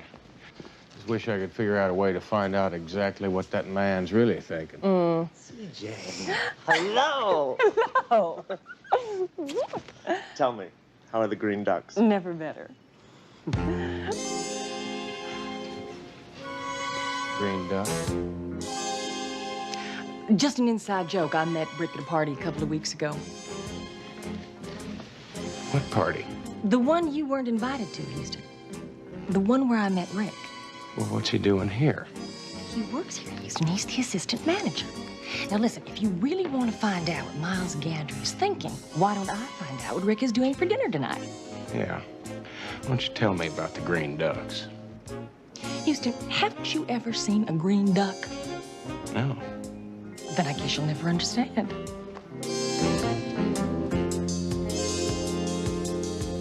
CJ?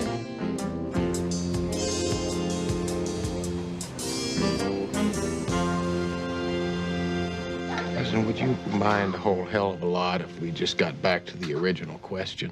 Now, do you know anybody who'd want to poison Ramona?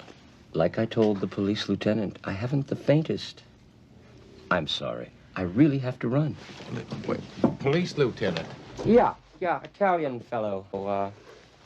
Sort of a cross between Sly Stallone and Bobby De Niro. Name of, Novelli. That's it. The last time I saw him, he was headed for the Western Street. Thanks a lot. Let's try a walk. Houston, what are you doing here? Well, I'll tell you something, Vince. Apparently the same thing you're doing. Trying to find out who tried to kill Ramona Landers. She's a close friend of mine. Why don't you go keep her company for a couple hours? Any special reason? Yeah, because that's how long it's going to take me to get my warrant. I got a witness that saw her husband put something in her orange juice. Something besides vodka? Better believe it. Something white, powdery, like maybe poison. Save it for the camp. Cable's right over here on this.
Ramona! Marley!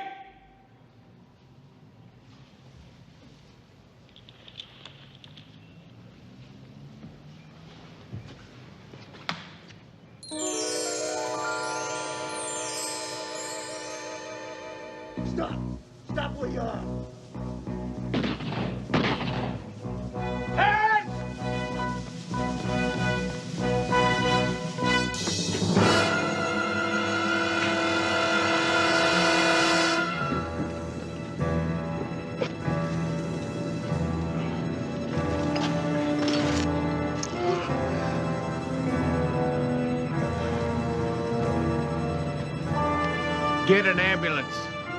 It's your husband. Get an ambulance.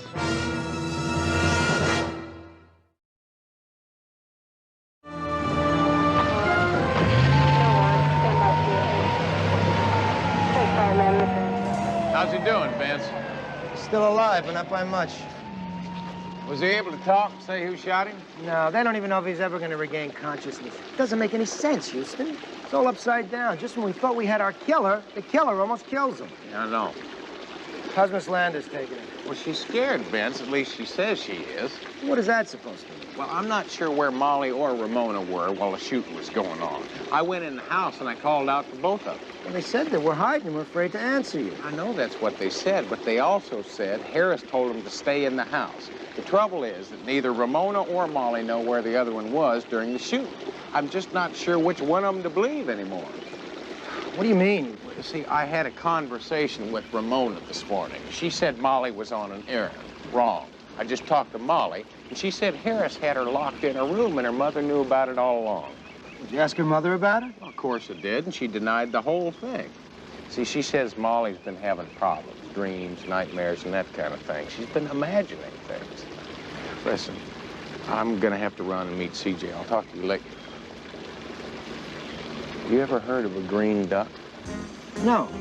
Right about now, that seems reasonable.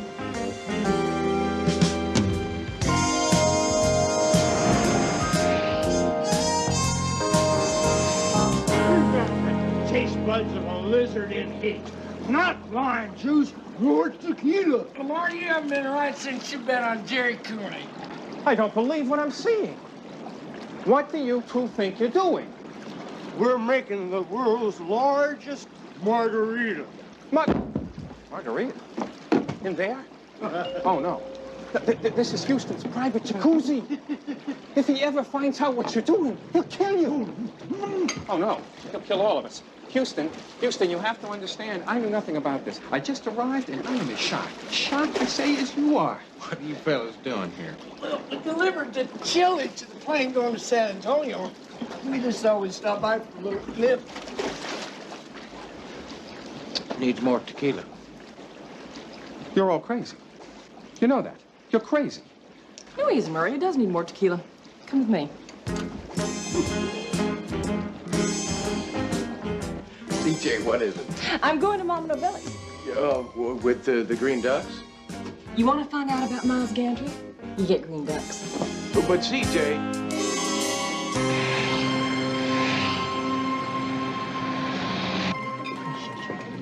By the way, you're doing a wonderful job because Judo's having enjoying yourself. Having ball. Are you? And how's Miles doing? I'm so glad for you. By the way, you're so good. Oh, he is good. Oh, I'm sorry. I'm really sorry. Oh, Can I bring you some more spaghetti? Dear. I don't need spaghetti. How about some dish? I don't like fish. Well, Can I buy now, you dessert? don't argue. CJ, excuse me. I understand. Not to worry. Everything is just fine. Dear, well... CJ. Houston? I should have known it was you. What'd you find out? Well, first of all, Miles Gantry lied to us. He hates Todd Gallagher as an actor as well as a human being. Why'd you put him in his movie? Because Bill Claudius wanted to be in it. In fact, he insisted upon it. Now, I want you to fasten your seatbelt when I tell you this last piece of information. Have anything to do with green ducks? Houston, forget the green ducks. Now, according to my dinner partner, Gantry expects the movie to be a total disaster.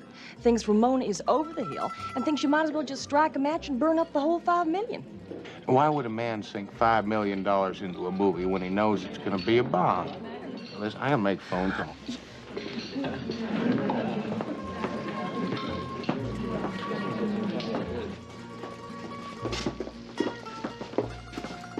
Mama, you know anything about green ducks? Vergognati! I wash your mouth out with soap. You ought to be ashamed of yourself. Why? What do you want to know about green ducks? Well, it's because of CJ. Oh, my CJ's a good girl. She should know from green ducks. And don't you tell her, eh? CJ was...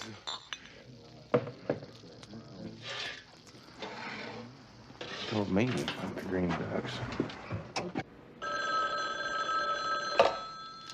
Hello? Molly, listen, I gotta ask you a question. You know that diamond necklace your mother was wearing this afternoon?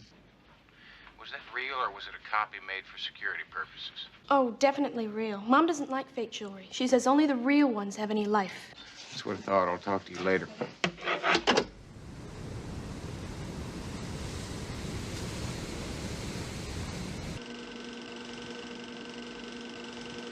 How could you do it to me?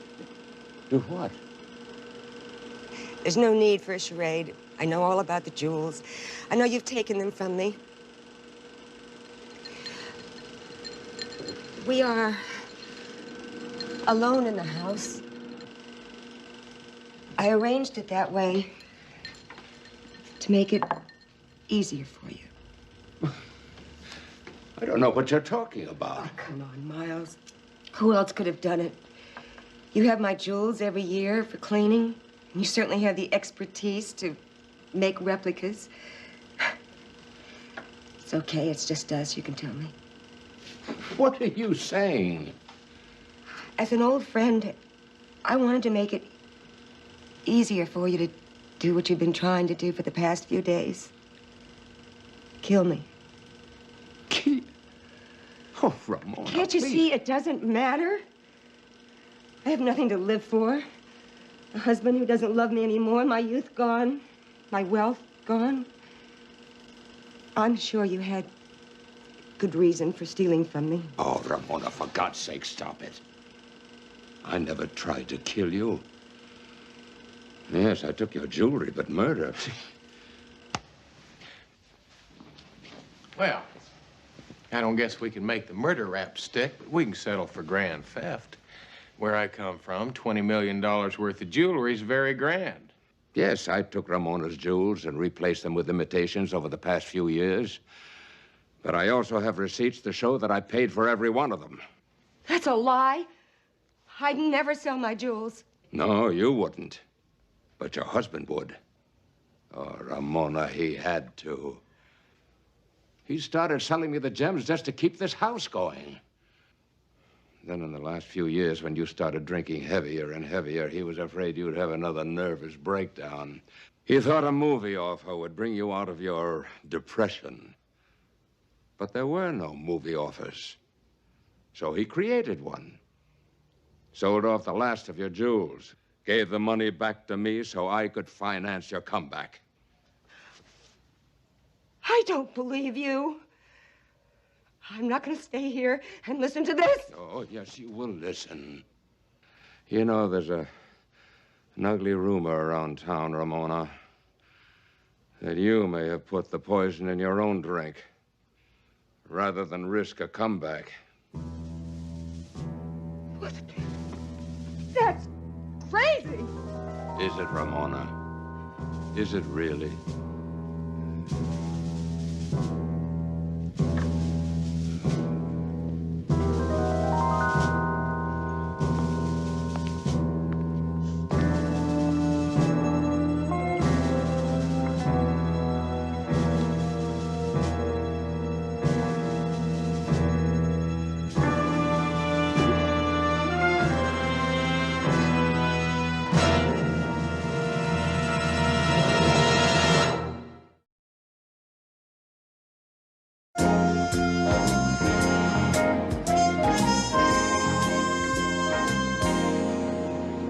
Houston, it is 6 a.m.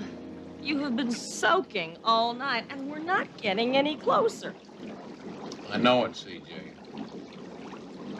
That's because this is Hollywood. You see, nothing's real in Hollywood. It's all fake. The diamonds were fake. Gantry was fake. This whole town is based on illusion. It's not what you see, but what you think you see. Just illusion. Wait a minute. Illusion. CJ. Maybe that's what this whole thing is about. CJ, let me ask you a question. Who's dead? I am. Houston, if my brain is ever gonna work again. No, CJ, I'll tell you who's dead, and that's Todd Gallagher. You put up that interview tape we were looking at before. If I'm not mistaken, he said something just before he died.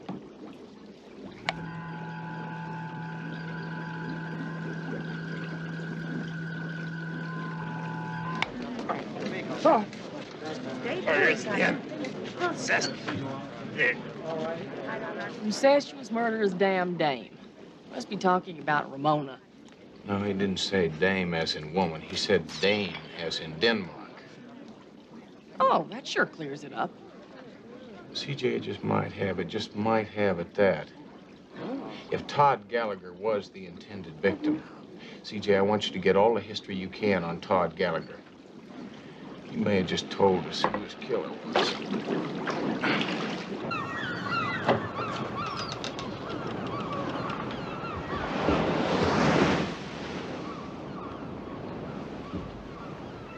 Hello, Vince. Houston, what are you doing here? Probably the same thing you're doing, just trying to follow up a lead. Go home. Clip coupons. It's a waste of time. Just another burglary. Headquarters tried to tie Gallagher's name with Ramona Landers. No connection. You know as well as I do, when a prominent person dies, a lot of second-story guys come out of the woodwork. Usually, while the funeral's going on. Oh, did they get anything of value? Who knows? The only person here is the maid. She doesn't speak English. See you later. All right.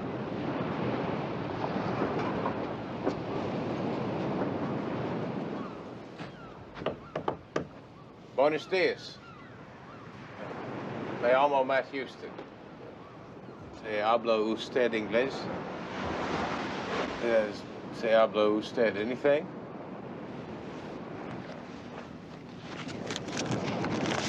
Habla usted Ben Franklin?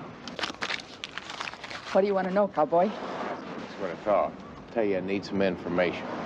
Mr. Gallagher have a special place where he'd hide special things like a safe or anything like that? Oh, see, a very secret place. Good.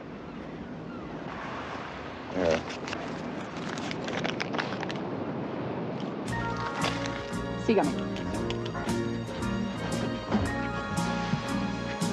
Aquí. Underneath the arches. Super.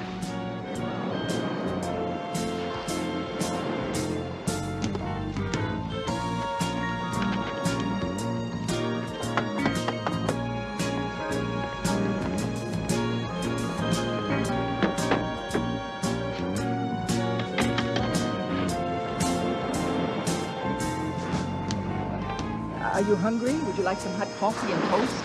I'd love some. Why don't you make mine black?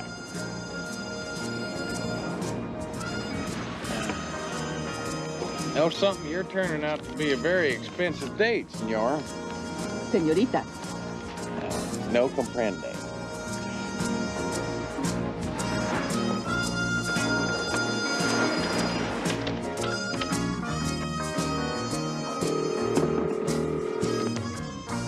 CJ, what'd you get? The information you wanted on Todd Gallagher? About 8 years ago, when our friend was in college, he did appear in a production of Hamlet. Yeah, let me guess. He played the role of Hamlet. Houston, if you knew all this, why did I bother? See, that's what I'm getting to. See, at the end of the play, the king poisons Hamlet. He's also killed his father. And he marries his mother, and then he kills her off, too. They talk about violence on television. Anyway, he attacks the king, saying, incestuous, murderous, damn dame. Oh, terrific. Now all we have to do is find out who the king is. I think we just have.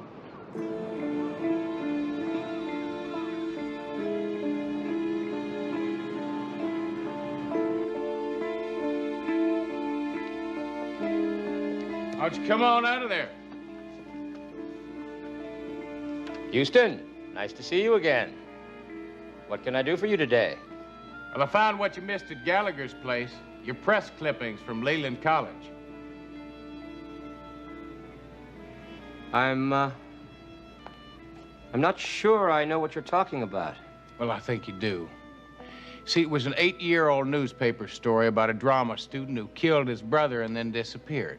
He was a real bright kid. See, he used to act and direct in all the campus productions. The night his brother was killed, he played the murdering king in Hamlet.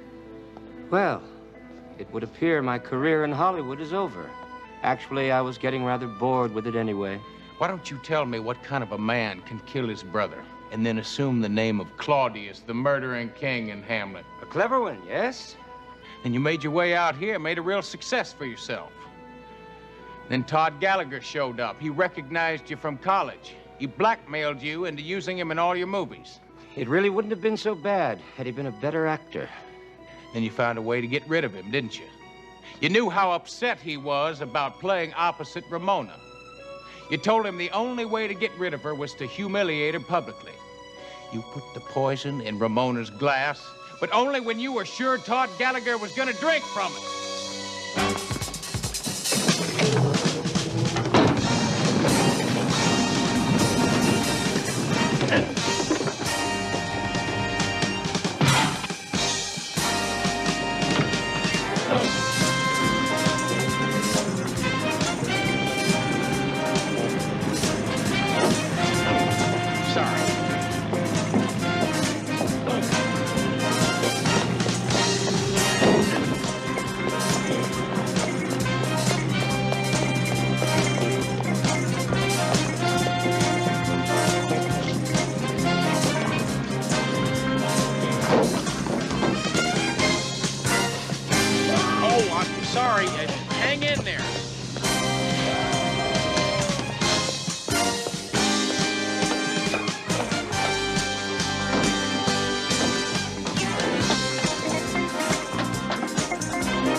You stupid jerk! Can't you see you're on a take?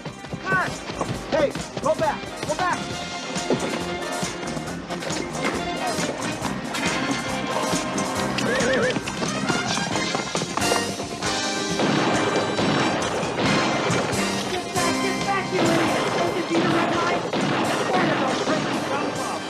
It's not real!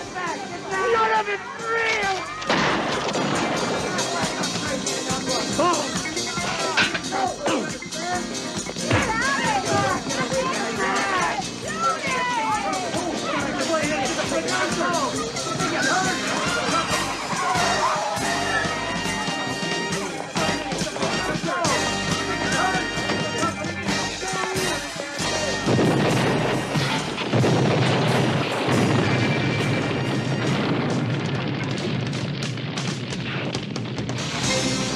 Could have been killed. Huh? The car. The car.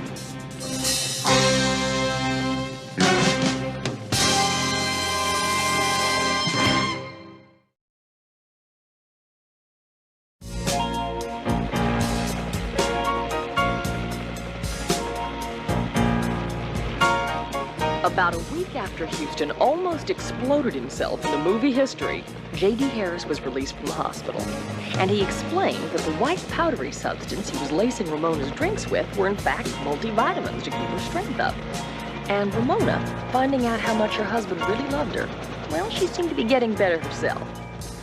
But the news that has Houston all excited today is that he found out he won the chili contest. And his prize horse was already here. Oh yeah, the bad news. I'm afraid that's what Bo and Lamar are about to spring on him. My horse.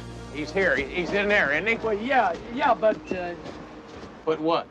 Well, it's nothing, Houston. It was just kind of good news and bad news. Like, you remember we had that rain last night? Now, wait a minute. He didn't take sick, did he? Oh, no, nothing like that. It's just that, well, he kind of, shrunk. Yeah.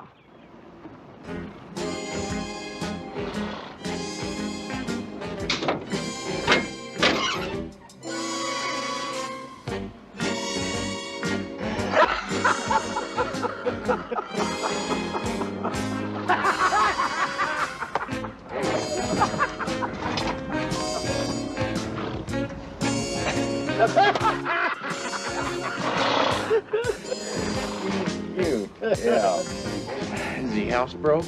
Well, he causes no problem yet. Good.